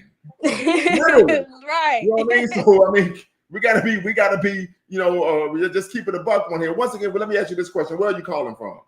So I am originally from Dayton, Ohio. Oh, shout out to the 937 West Dayton Strong. Yes. I'm from Dayton View, so I already know what it is. Right. And so, I mean, I'm on the West Coast, so that's why I was able to even capture your live. But I'm on the West Coast now. But yeah, so Cali, are you in Cali? Yep, Southern California. Good. All right, very good. It doesn't rain in Southern California. That's it doesn't rain in Southern California, and it's not cold. So all y'all with the snow and the freezing temperatures, have fun with that. All right. Hey, I want to like you, so stop bringing that up. I'm trying to like you. Hey man, can I ask you a question? Please. I like, my thing is, it's not for me personally. I understand people move up. I understand, it's more money. I understand that. But I want to ask the young queen is, like, if you have somebody that sits in your living room and they tell you, your child, that I'm doing this at this school that's not really known. I mean, like, Walter Payton went there. He's a Hall of Famer and this and that and third. But as far as like a consecutive year after year Hall of Fame, first round draft pick, something that haven't been done in a long time. And, he said, and I guess, because coaches tell you anything, right, to get you at the school. So they send and tell you something. And especially, you got to understand, he had the #1 recruit in the nation. I don't know how much you know about football, know about sports. I'm not going now that part I do know. That part I do know. That is what you know what's up. That's I'm trying to do my homework before I be tapping into conversations. Yeah, like what he did was monumental, because #1 recruits go to big time schools all the time. Like, that's just what they do. Facts. Like, that's just how it works. Facts. But wait, like #1 recruits do not go, especially football. This happened in basketball at Howard like 5-6 years ago. But at football, this just did not happen, because it's so much talent in so many schools. Like, they just want to get to the league. Mm-hmm. So anyway, what he did for Travis Hunter is monumental. But what it is that Travis Hunter, he already committed to Florida State University, where he said that was my dream school. This where I want to be. He goes to he sits in your living room and tells your son, come to Jackson State, we're gonna change the coach, we're gonna do this, I'm gonna do that, da-da-da. And then his freshman year, you just leave. Like, he might follow him to Colorado, but his aspirations wasn't to go to Colorado. His aspirations go to Florida State. Now, he might jump in the pool and might revert back to Florida State. It might not go to Colorado. Did he ever state that his goal was to go? You talking about Travis Howard? Yeah, he did. Okay. If you go back, he said he's originally from Florida. He said, or Georgia, something like that. One of the two. Yeah. No, he went to high school in Georgia, but he was born in Florida. Okay, got you. So he was like, as a kid, I always want to go to Florida State, Tallahassee, this and the third. Always, he always wanted to be a Seminole because of Deion Sanders. I played cornerback. So then he's like, well, I had an opportunity to come play for Coach Prime. Instead of go to the school he went to, I actually get to play. Like, not many schools, not many people in their life get to play for a 11 legend. Like, you think about if Michael Jordan would have coached a college basketball team, like, no, that would have been so monumental. But anyway, like, what he did is that doesn't happen. You flip a #1 recruit to a HBCU, not just a FCS school, a HBCU in the FCS. Like that is just unheard of. And I think that is what kind of he was getting more recruits in, and not only does it affect JSU in a way, it kind of affects the whole HBCU culture because either he's gonna play for JSU or play against JSU, and that was just and I think that the Power 5 schools was kind of scared like then this dude is when you cause disruption in the world, like people don't like that. People just like absolutely. People like normal. Especially when you're a black man, absolutely. Right. And then you a black man recruiting at an HBCU, like, bro, he about to take our talent and bring them back home. It was just crazy. So absolutely. My thing is to with the young lady I saw kind of got off track, but like if somebody took your son from a school that he wanted to be at, he was there for a year, and then he just left, like he was like, dang. No, and then not only did he leave, he left his own son. I don't know. That's just but I understand people they want pay raises, people there's bigger opportunities, and that's my thing. It's not about the opportunity. Sometimes you just gotta it's more about principle. You know what I'm saying? If somebody still from you, it's not the fact they stole something, it's the fact that they didn't stand on the principle. So I don't know. So let me ask you this question. And if you're watching Lumumba Speaks here on YouTube, make sure you hit the subscribe and the like button as well as the notification bell. What principle is it that they did not stand on? I feel as the though principle of black people. That's the principle. No, it's not even the principle of black people. It's the principle. Like if you watch, I don't know, man. Y'all gotta go back and watch his opening JSU press conferences. I watched it. I feel like you're more so, not to cut you off, but more so speaking on to like, I don't know, I'm not trying to be gender specific, but like as a man, like all you have is your word. So if you come in and you're saying you're going to do X, Y, and Z, the anticipation is that you're going to do X, Y, and Z. So I get it. I mean, especially when you in control of young people's lives, not like grown men. This is a young teenage. So let me say this, but this is the norm in college athletics. Coaches leave the institution to take a better job. As I stated, Lane Kiffin was at the University of Tennessee, Rocky Top, Go Balls, right, for 1 year and took the job at USC. This is what happens. Yeah, I know. I have a question. I've been at a job for 6 months before I took a position that was better for me. Yeah, I do. Now, is that coach that you just mentioned, is that a black coach? No, he's a white man. He's a white coach. So all I'm saying is, this is part of the business. This is what happens. Yeah, but they don't. That's true. But it's football. They don't tell you to come be a part of the culture. Come, don't go to this. Come to this. They don't tell you that. They just tell you gonna be. Listen, we might start next year as a true freshman. You this, and you might get some playing time, or you might redshirt your freshman year. But we got the path to the NFL. They don't sit there and say, come be a part of the culture. You ain't got to go to Alabama. You ain't got to go to Florida State. You ain't got to go to USC to make it. You come here where you're homegrown. That people gonna love you. You're gonna have 60,000 people in the stands. Like they don't tell you. You know what I'm saying? Ask you this. So because of that, he's supposed to deny himself opportunities for upward mobility in his profession? No, I don't. I'm not. I don't. My thing is, people know he was going to leave. He was not going to stay at Jackson State for 10 years. He might have. You know what I'm saying? That was just not going to happen. You knew that he was going to leave that university. I just think that it was how it was done, how it was cut short, and what you just took the job in 2020. I know, like I said, people. There's so many unknowns though. That's probably in that scenario also. Yeah, that's true, man. Go ahead and say that again. I was just saying there's so many unknowns that's probably in that scenario also. Because I know, we see from this side, and a lot of times we get emotional because we have an identity with Prime. He's done well. He's been a great role model from what we can see, and we kind of resonate with that as in our Black community. But one element of it, we don't know the backstory that he had to go through at Jackson. I'm not saying Jackson is a bad place. Not saying it's, I'm not saying Colorado. I'm getting some feedback. Am I getting feedback? Yeah. What about now? It's a little better now. But we talk about Jackson State. One of the things he went through while he was coaching the game, someone broke in his office and stole some of his items. So this is something that happened, right? So, but yeah, we're getting some feedback. I don't know what's going on. So yeah, I'm gonna mute you and then we'll let you come back in. All right.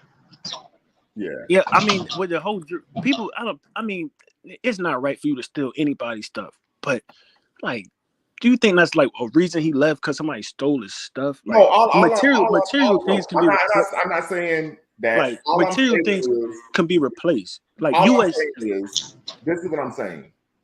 3 things. One, like I always tell people, I work in higher education, right? I work in higher ed. I've been working in higher ed. I've been a higher education administrator for the past 10 years. The devil is in the details. No one knows what's going on behind the scenes. Second, I do not think if he wants to be a head coach, that's his second career. Well, third career. We know he was a athlete. He then became what? A commentator, and now he's what? A football coach. If he wants to be the best coach possible, you don't stay in one place. That's true. Right, you have to work your way up. Like I said, Nick Saban is considered by many as the greatest coach in the history of college football. He started off where? At the University of Toledo. Then he went to Michigan State. Then he went to LSU. Then he went to the Miami Dolphins, and he went to the University of Alabama. That's the business. You don't stay somewhere for very long unless you are at what? A institution. Yeah, bro, I agree with you 1,000%. But the difference between Prime and a lot of coaches is Prime route to college coaching wasn't the normal way you coach football. That's not the normal way you coach football. You coach football. You play football. You played in college. Did you play in college? No, I didn't play in college. Okay. Well, I played in college. Well, how most coaches, they start off as a grad assistant. Then you be an assistant to a position coach. Then you get a position coach. You move up the ranks. Like he had no college experience, and he had high school coaching, but no coach goes from a high school offensive coordinator to a college head coach. You go from a high school coordinator to a college assistant or something like that. So he skipped many of I know. I understand that. However, hey, they bet on him. They gave him an opportunity. And he went his original job that opened up at FSU when Jimbo Fisher left the Texas A&M. He wanted to coach at Florida State, his alma mater. They didn't give him an opportunity, So the people who feel, because it's mixed emotions with this thing. I don't, so I understand both sides. I understand football because I know football, and I understand business, and I and it's like you went knocking on the door and they had the door shut on you. So all right, well, I'm gonna go down here with my people, and I'm gonna tell them this and I'm gonna tell them that, and then I'm gonna take off for like that. But here's the thing. That's what some people have the issue with. It's like you went. It's a job. It's a job. Listen, anytime you take a job, I've done this before. You're going to give a straight sales pitch. You're going to say, "Hey, I used to work at Ohio State. Go Buckeyes! I now work at Ohio University. Go OU." That's part of being a working in that industry. That's what you do. But guess what? At the same time, people are applying for better positions somewhere else once they get the experience that they want. That man has a right to work any job that he wants, wherever he wants to work it. I agree. I'm not saying he should stay. He should have stayed at JSU because I knew he wasn't going to stay. First of all, most people that stay in like HBCU coaching positions, they move around the HBCU. But like, let's just say for like, most coaches, in my opinion, well, no, that's not really an opinion, but most coaches that stay like long term like that, are, especially in the HBCU ranks, they are indebted to HBCU culture. So they don't. Some just don't want to leave. I would disagree. Most coaches, unfortunately, that stay at the HBCU ranks is because they aren't able to get Power 5 jobs. No, I'm saying coaches that. I'm not. No. What I said is coaches that have graduated from that stay in the HBCU institutions. Some of them have graduated from HBCUs, like Eddie Robinson. He was a graduate of an HBCU. Of course, his father was prominent in HBCU football. Mm-hmm. So that's why the whole thing when he said he ain't swag is that's what he was saying. Like, bro, I'm educated and I'm back coaching my people where I graduated from, type situation. And people that I don't know, some people that kind of went over people's head, but I mean, to me, who cares? He went there, he coached them, and he did a great job. Who freaking cares about it? He ain't swag. He didn't grow up in it. Who cares? He's there to do a job. This isn't about being grandfathered in. This is a job. And then no matter if you were grandfathered in or not, if you grew up in the culture, your daddy was the head coach. If you become head coach and you don't do well, I give you the example. John Thompson III, who was the head coach at Georgetown University. His daddy was the head coach at Georgetown and coached all those great centers, Mourning, Ewing, Mutombo, right? He was the coach. He was grandfathered in, as they say, and they fired his ass because they was losing games. That shit don't matter. It's a job. If you don't do your job well, you got to go. I mean, how long did y'all expect him to be there? I don't get that. I thought he was going to be there after his sons left. Oh, you thought he was going to be there that long? Yeah, he has a son he has his quarterback son. He got a quarterback son, yeah. His quarterback son is eligible for the NFL next year, and his older son is the one who's on defense. I think he probably could go to the draft this year if he wanted to. So either I would say at least another year. I thought, like I said, at least till his sons left. That's how I thought long he was going to be there. I think people be doing all this arguing about it. I don't think he's going to do well in Colorado. That's the gag. I hope he does. It's a 50-50. I look at it like this. Like I hope he does, but I don't think because that PWI is not gonna play with him. No, well, I don't know. They know what they're getting with Deion. Exactly. Like, Deion, they see what he is capable of, and that's why they offered it to him. They want a piece of it. Yeah. I think he's gonna do. I think he's gonna do well. I think he probably do well. He'll be there 2, 3, 4 years. Then he's gonna move on to a big time job. That's what I predict. I think he'll hold on real quick, and then I'm gonna let the other brother tap in. People say he wasn't gonna do well at Jackson State because he's never been a head coach. He was only an offensive coordinator in high school. This man has shown that no matter what he does in life, not only does he do it well, he excels at an elite level. And everything he's done. I think he's gonna do well at Colorado. I see what you're saying. Yeah. But I don't think he's gonna do well at Colorado, but I don't think it'll be at the speed it was at Jackson State. Because at Jackson State, it was you wasn't all you was really working with was charisma. You got really like real money coming in. So the mission. That PWI is not gonna play. No, that wasn't charisma. He was coaching and he was recruiting. They had the number 1 defense in the FCS at the FCS level this year. That ain't charisma. That's coaching and that's recruiting. Come on, put some respect on that man's name. He was a 1994 NFL Defensive Player of the Year. He's the only man to ever play in the World Series and a Super Bowl. Put some respect on that man's name. No, I'm talking about just from a coach's. I'm not talking about what he accomplished in life. I'm talking about just strictly football. Is what I'm saying is what other coach could have came to Jackson State and did that in such a fast time. You just had Hugh Jackson, an NFL coaches, go to Grambling, and he ain't even done half. Right, and why? Because Deion is able to recruit. He has shown that he is an outstanding recruiter. So that's why. So let me ask you this: a former athlete, if Deion Sanders come to you, you going there? Man, my thing is this: he could have ask the question. No. That's what I told people before he left JSU. I said, even if he can go to any school in the world, because one thing people fail to realize that schools don't make players; the players make the school. What was Alabama before Nick Saban? They was pretty struggling. They were a laughing stock. They was a laughing stock. So when Nick Saban came from Miami and went to Alabama, they've been unstoppable since. Now, you got Georgia catching up, but look how long it took Georgia. But anyway, I said Deion can go to any school in the world. He can go to West Bloomfield University, and he going to turn out and show up because people want to play for Deion Sanders, a living legend that's coaching football. Like that to me, that's more about that. That to me outweighs recruitment. Like I'm playing for the brand Deion Sanders.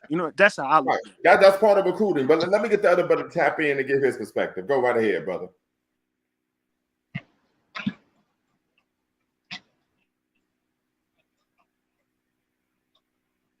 I want you to tap in and give your perspective. Okay, you can hear me? Yes, sir. You can hear me? Yes.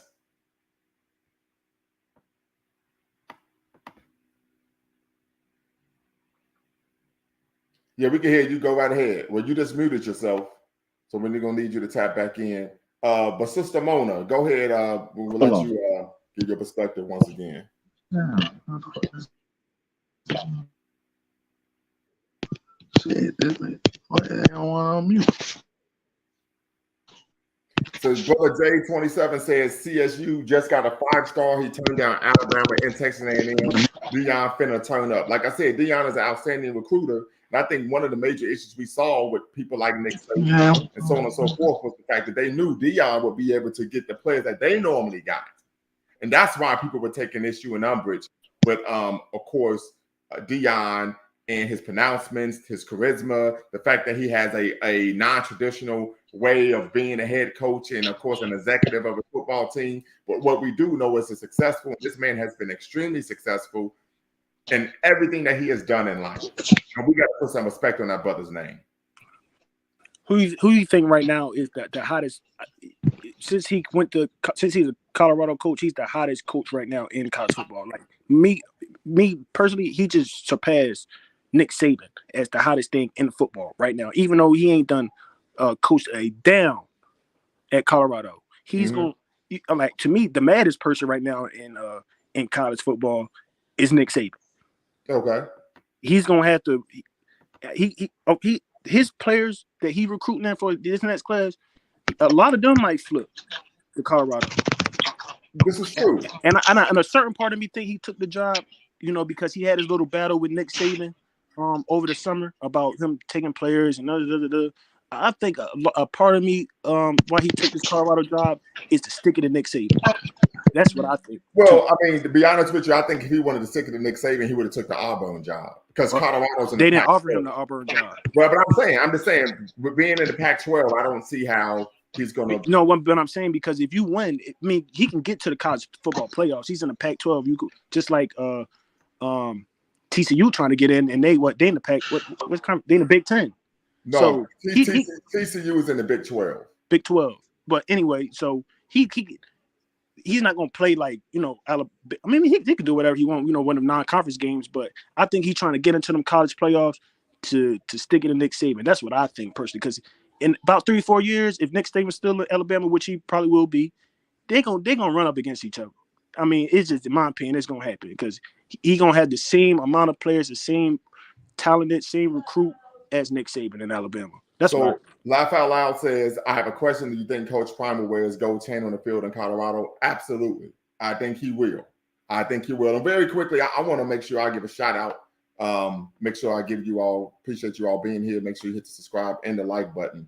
But if you go to my website, I wrote an article earlier this year entitled Travis Hunter and the Move Towards Black Power, where I actually examined Travis Hunter's audacious flip from a major NCAA football program to an HBCU and the historical antecedents and how it may be a catalyst for future empowerment for Black people and Black institutions. So if you go to LumumbaSpeaks.com, click on the publications tab, continue, you could check out that article and you all can let me know what you think about what I have to say about Travis Howard flipping to, of course, Jackson State. And of course, it's connected to this conversation that we're having here now today. So make sure you all do that. But Sister Mona, you're back at it. Yeah, I got a little disconnected at first. So that's I had quite to all right. come back in. And so, so your perspective, you say that you're out in California now. You're from my hometown, Dayton, Ohio. Shout out to the Gem City. Shout out. I would presume that you left the city to go to Cali, right? I did, yeah. All right, because of what? You had a great opportunity, yes? Correct, yep. Right. So the issue would be, why are people having this issue with Deion Sanders? And that's where I had put in, I guess it's just our chat. I put that, like, I think we get emotional about it. Like, we look at celebrities as leaders and like high profile athletes as leaders. And again, this is coming from somebody from the outside looking in. And us as a people, we tend to do that a lot. And then when they do what's best for them, it's almost like we feel like we just got slapped in the face. Like, oh, you're supposed to stay down. You're not supposed to ever come up. And it's not weird. I get where they're coming from, but it's like there's no progress in that, if that makes sense. I understand where you're coming from. And that's what I tell people all the time. It's a job. Most coaches are looking for upward mobility. They're going to build their track record and their experience and showing that they can have sustained success at different programs over a elongated period of time. So this doesn't bother me at all. And when he gave that, when he had that conversation with some of the players, he said, listen, a lot of you I'm going to have a one-on-one conversation with, right? But this happens all the time in college football. You being from Ohio, I would presume that you are a Ohio State fan, right? We unfortunately lost to the team up north. And what happened? There was speculation Ryan Day was going to leave. This is what happens. So even when people say, well, they were writing in the media does their job. And they're going to be putting out reports as soon as they can, even if you haven't even officially accepted the job, because they have journalists who are what?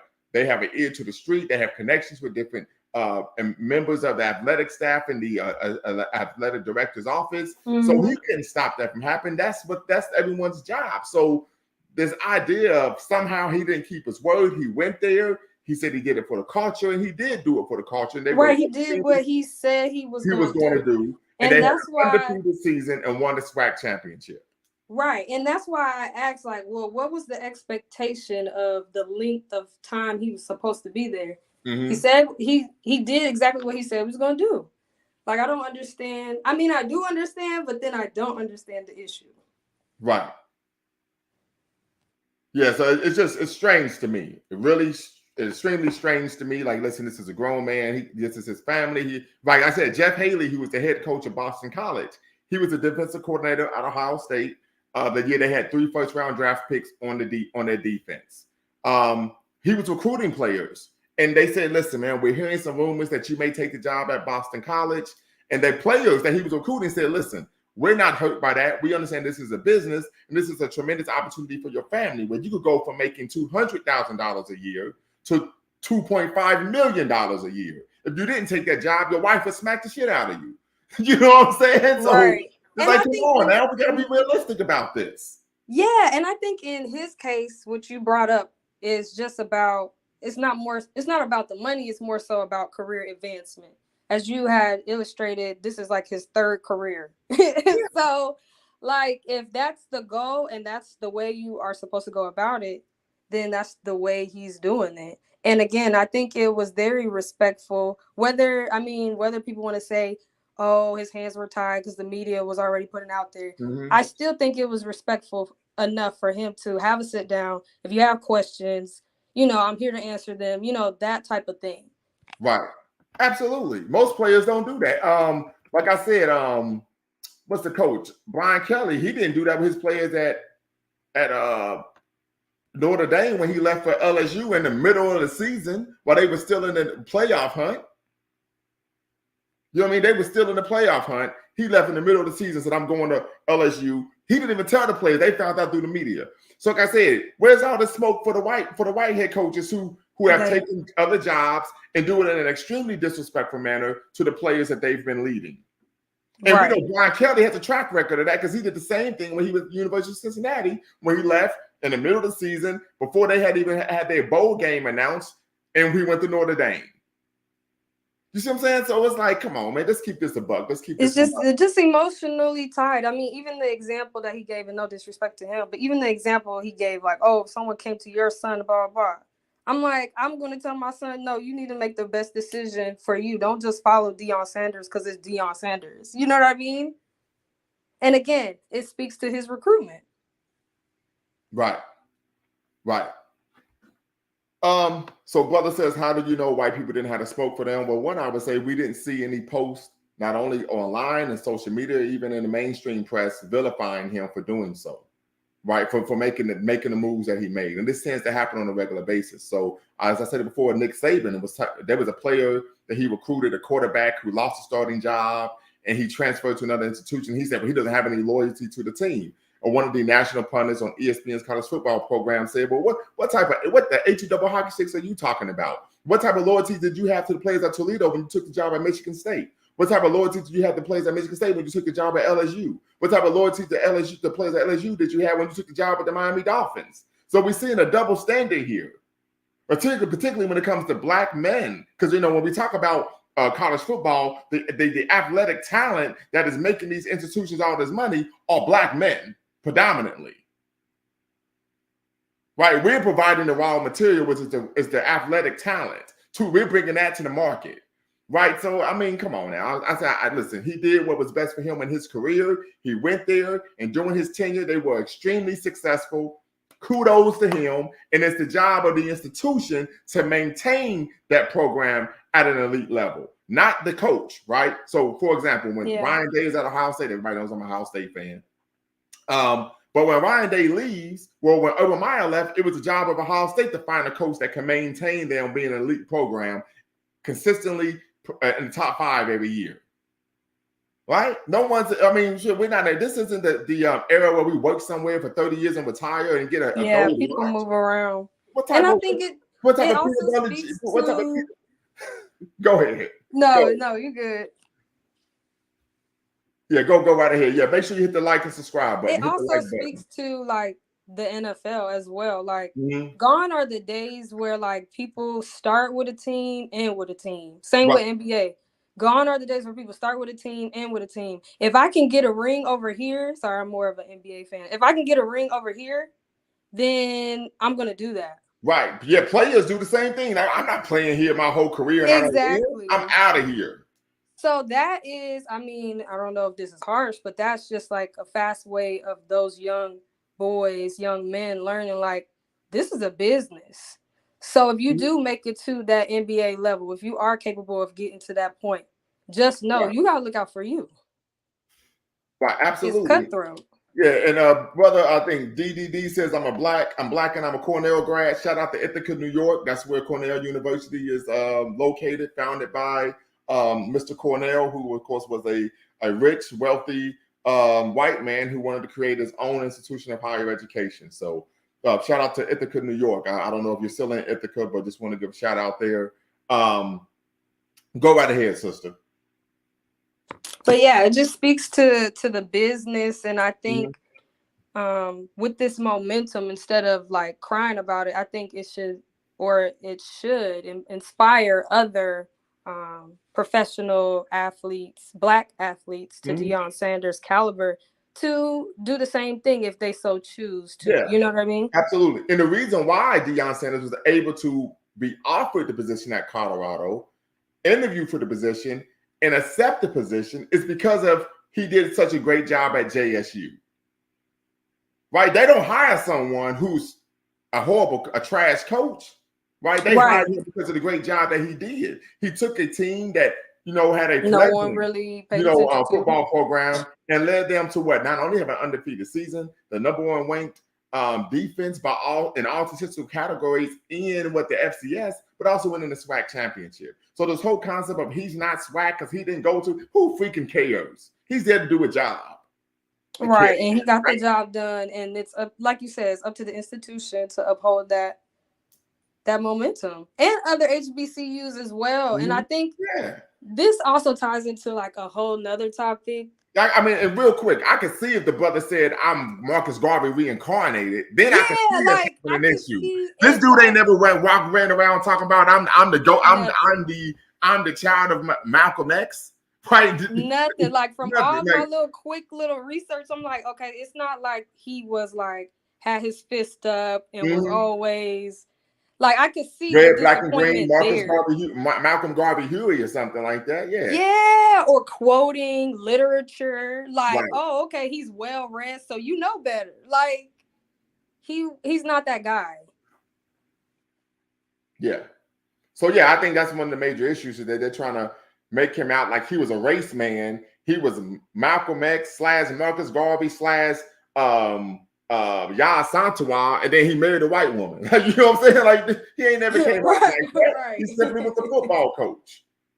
You know what I mean? So I think that's one of the major issues that I think many people are not considering. That when you have a career, particularly as a coach in athletics, right? We find situations where, matter of fact, I remember a couple of years ago, Bowling Green's head coach was the head coach in high school. He was offered the position. His wife said, "If you don't take it, I'll leave your ass." You know I what I heard mean? about that. I don't know. Did she really say that? I heard she said that. Yeah, you know what I mean? So like I said, this is part of when you have a career, everyone who has a career, and I hope everyone has a career, right? And not just a job. Your goal is to, when you're working that job, to do that job well and put yourself in a position to where you are able to engage in upward mobility.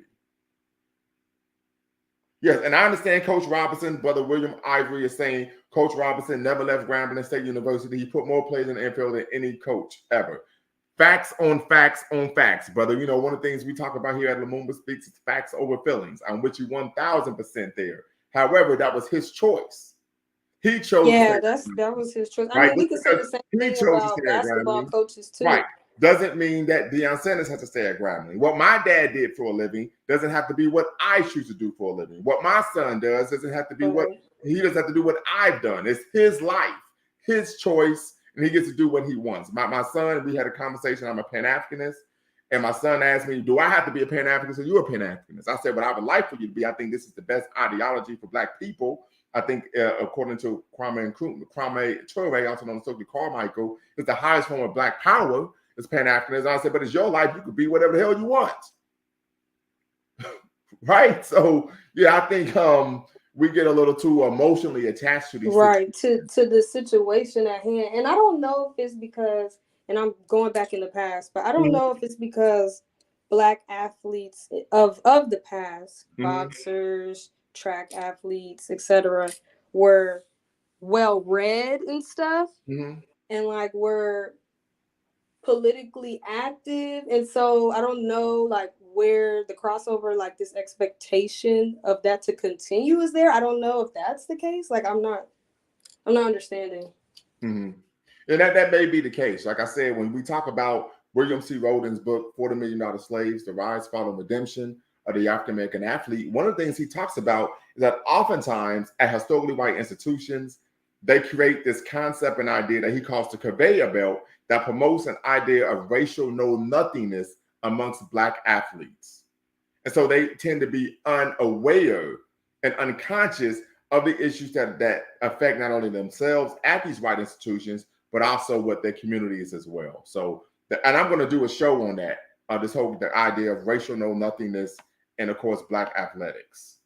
So is that like kind of similar to like when Caucasian people be like, "Oh, I see no color"? Like, is that just like that type of concept? Yes, but it's almost like being tone deaf, politically immature. Oh, okay, gotcha. To the point to where you are. It's like meeting a Black person and they're like, "I didn't know." They don't know who Malcolm X is. It's like, what the fuck? You know right? What I'm saying? Like you live under a rock. Right, living under a rock, head in the sand type mentality. Right, and so though that's some of the things that he talks about in the book, $40 Million Slaves, Rise, Fall, and Redemption of the African American Athlete. If you haven't read that book, please get it. It is a magnificent read. It's an easy read, but this brother goes through the history of Black athletics here in the Western world, and he really breaks it down. So, and of course, I'm not getting anything out of promoting his book, right? So, if I'm telling you book and I'm not getting anything out of it, it is a great read. Now he uses some rather $5 words, so you might need the thesaurus and the Rosetta Stone to get through it, right? But he's a former New York Times columnist. His name is William C. Rhoden, and but if you check the book out, I think you can understand from that perspective why some people may take umbrage with, of course, Deion leaving, of course, Jackson State. But I think the bigger issue is we understand that when you go to a Power 5 school, you have a much larger budget. And as a result, you are in a position to provide a number of people with lucrative jobs in a way to sustain their families and have a robust livelihood.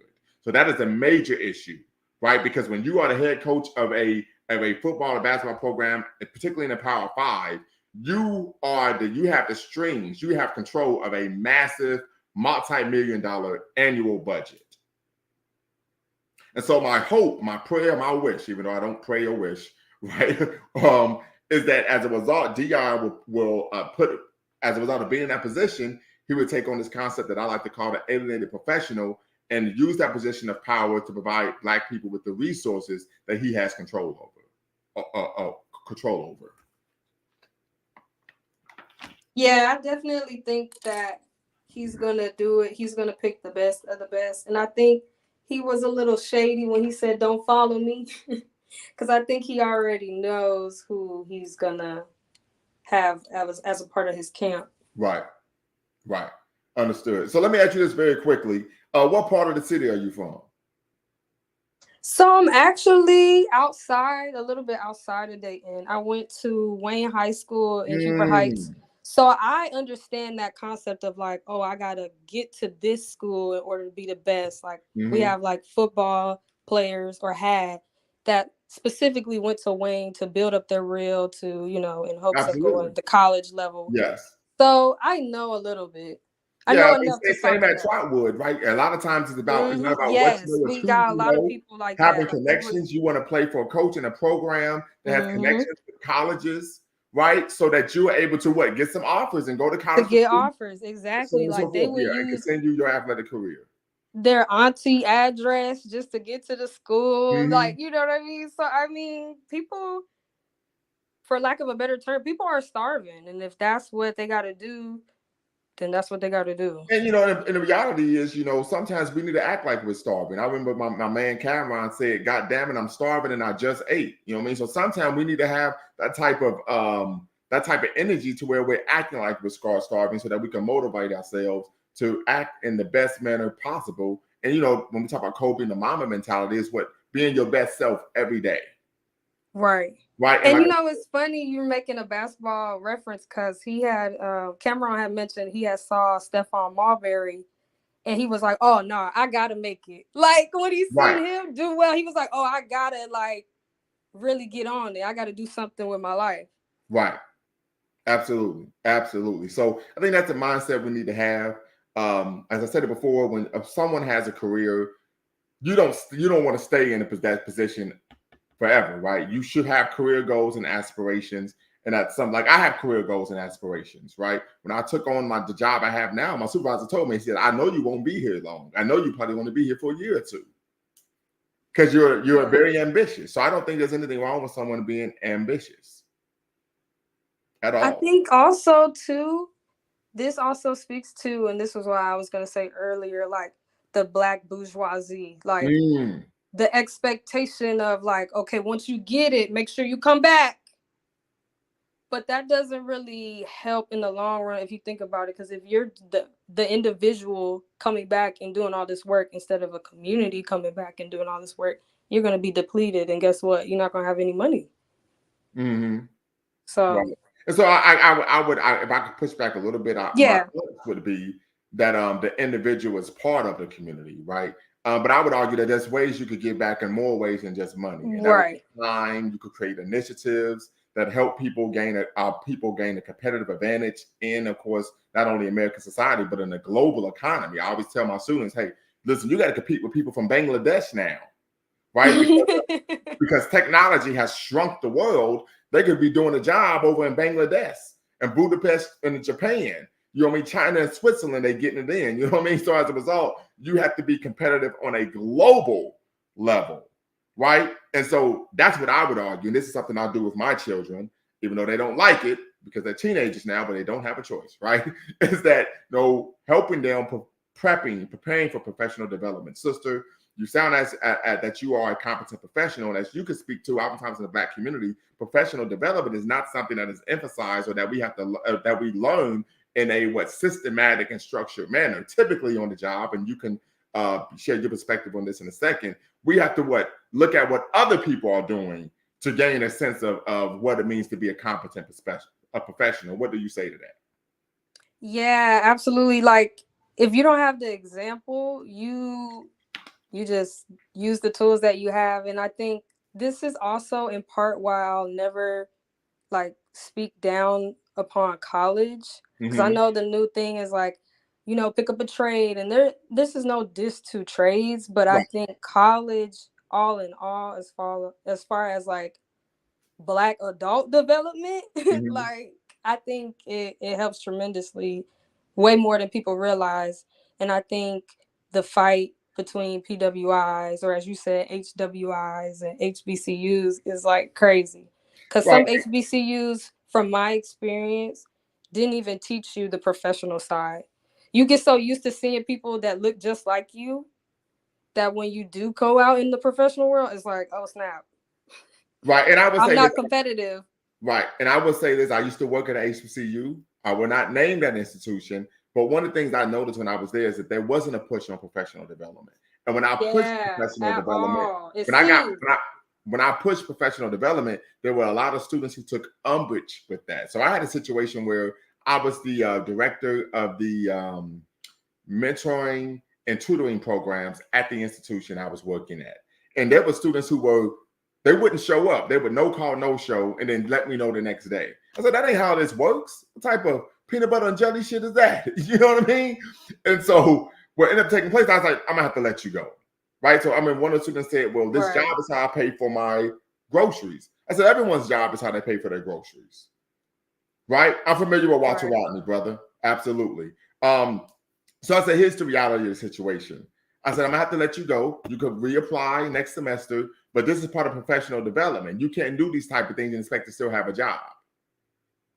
Right. And so when I made these moves, you know, a lot of students took umbrage with it. They tried to go to my supervisor and say he let me go, and they're like, hey, there's nothing I can do about that. He's the director of the program. And one of the things I said was that if you go out here thinking that this is the way to be a professional, what's going to happen is you're going to lose your job, and then your degree is going to be devalued in the market because they're going to say, well, this is what they're sending out into the market. We don't want them. Yeah. Yeah. I noticed, are you, not to be nosy, but are you a Pan-African Studies professor? Well, I am a Pan-Africanist. I currently teach African-American history. And I'm currently a doctoral student, a doctoral candidate, and I plan to finish my PhD this summer. Oh, that's what's up. That's what's up. And did you already write your book and stuff? Well, I'm still working on my dissertation. Okay. Yes, but I have written a thesis. My master's thesis was entitled "Is Pan-Africanism Dead?" And once again, if you go to my website, LumumbaSpeaks.com, you can view that for free. Once again, you don't have to pay. I'll view that. Absolutely. So, matter of fact, I will. I'm gonna share my screen rather quickly, and I will for everyone. And while you're sharing the screen, I wanted to speak to Pan-African study teachers. They always push you to do more. I noticed that. Like, I had a professor who I will always remember, Miss Tracy. She did this thing in her syllabus. It's like an easy 20 points, but you have to read the syllabus. And so basically her goal is to say, to basically alleviate the myth that Black people don't read. Right. So I'm like, oh snap, we're supposed to read the syllabus, duh, right? So that was like the introduction to the class, and like basically I want you to do better, don't fall into the stereotype, et cetera, et cetera. And I always noticed that in my Pan-African Studies department, and I'll reveal the university I went to. I went to Kent State University. I figured you went to Kent State, yeah. Matter of fact, I was supposed to present a paper at Kent State in 2020.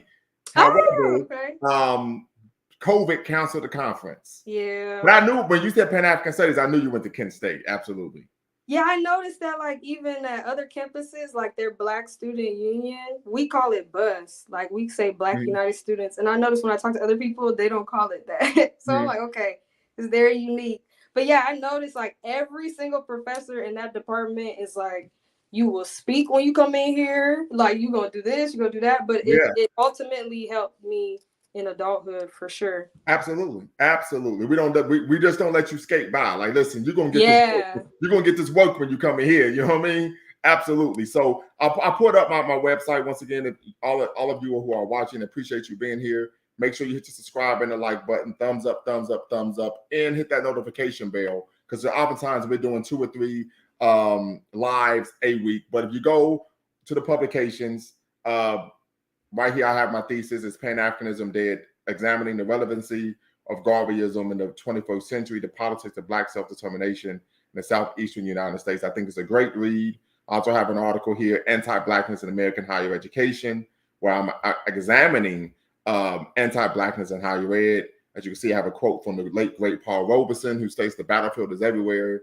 There is no sheltered rear." And I even have an article here on the Black Lives Matter movement, particularly that Brave Talk is not enough. We need a presidential order to provide constitutional rights. And then, of course, I'll talk about the conveyor belt system of the political industry, as I call it. And I'll talk about how the conveyor belt system also is active concerning the Black voter and the American political system's complex web of local, state, and national organizations, think tanks, lobbyists, congressional districts, and politicians that finds us in a situation in which Black voters are oftentimes stifled from making their vote count. So once again, if you're watching, please go to LumumbaSpeaks.com. All of my publications are up on the website, and it's free to access. Many people, if you go to the website, you have to actually penetrate a paywall. You have to pay to get to the actual articles, but that's not the case here. So definitely would want you all to do that. And then final thoughts, sister, you're from the 937, so I got to show you love. Even though you went to Wayne, I went to Colonel White. but it's all good. So let me ask you this. You said you went to Kent State, KSU. What was your major? So the interesting thing is my major actually doesn't involve any of the topics or how I present myself online. But I majored in fashion merchandising with a minor in fashion media. Okay, and what year did you come out? So I came out in 2017. Okay, do you know a guy named Cameron? Because he was name? Cameron Hooks. Yeah. So he's one of my mentees. He's a mentee of mine. Okay. Yes, and the reason I asked is he was a minor in Pan-African Studies, and then his major was the same as yours. Oh, okay. Yeah. So they were like we had to have a minor. So I kind of just tailored my minor to be Pan-African Studies without the actual name. So I did fashion media, and then I just was in the Pan-African Studies building most of the time. Okay. Okay, very good, very good. And so what type of work are you doing now? So now I am a associate buyer, which is basically like all math, and you just buy products for the store. You see how much like people buy certain things, how much they don't buy certain things. It's all analytical. Okay. Okay, very good, very good. So how did you find out about the channel? So this is interesting. So I don't know why it didn't come up as Love Ash. So I am Love Ash, and I saw you on Bickalon's live. Okay, very good. And I know the creator of Bickalon because we went to the same university. Okay. So then I was like, oh, okay, cool. So it's just more of like a pool. His big thing is more of like community based. Right. So it's just a pool of everyone. He just reached out and touched, made sure everyone was connected that wanted to be connected. Absolutely. Okay. Very good. Very good. So I appreciate you being here. I hope you subscribe and hit the like button as always. And then, of course, regarding this situation, this conversation, and anything that's even adjacent to this conversation, I would give you, you're able to make closing arguments, final statements before we log off. So my final statement would be that, and I know you disagreed, that surprisingly, Dion, he will do his best in Colorado, but I don't think he will fare as well as he did where he was at previously. Mm-hmm. This is not to say that the mobility of his career will not continue to go upward. But I think as a whole, my message for our community is just to always look at things from the outside looking in, and to not always be emotional when we look at things, more logical before we add things in. Okay. And so I would presume when you state that not being emotional, being more logical, that being emotional is problematic. If you could expound on why you have that frame of reference, and I'm kind of putting words in my mouth, please apologize. I apologize for doing that. But why do you think looking at things from an emotional lens is particularly problematic or antithetical to what's in our best interest? I think it could be damaging as far as community building, because I can disagree with someone, but I don't necessarily have to like hate them. And from what I've been seeing throughout the media is like, oh my God, how can you do this? And it's really strong. Like we were saying, I haven't seen that with any other coach at the collegiate level. to this extent. Right. But I have seen it in other things, such as like the Kyrie situation, which I know you probably already expounded upon. We did. But yeah, I think the expectation for athletes is all emotion based. And I think it can be very damaging as far as community building and wanting to see us progress. Okay. Understood 100%. Well, listen, everyone, I appreciate you all tapping in and being part of live. Make sure you hit the subscribe and the like button as well as the notification bell. And until next time, you all know what to do. Always bet on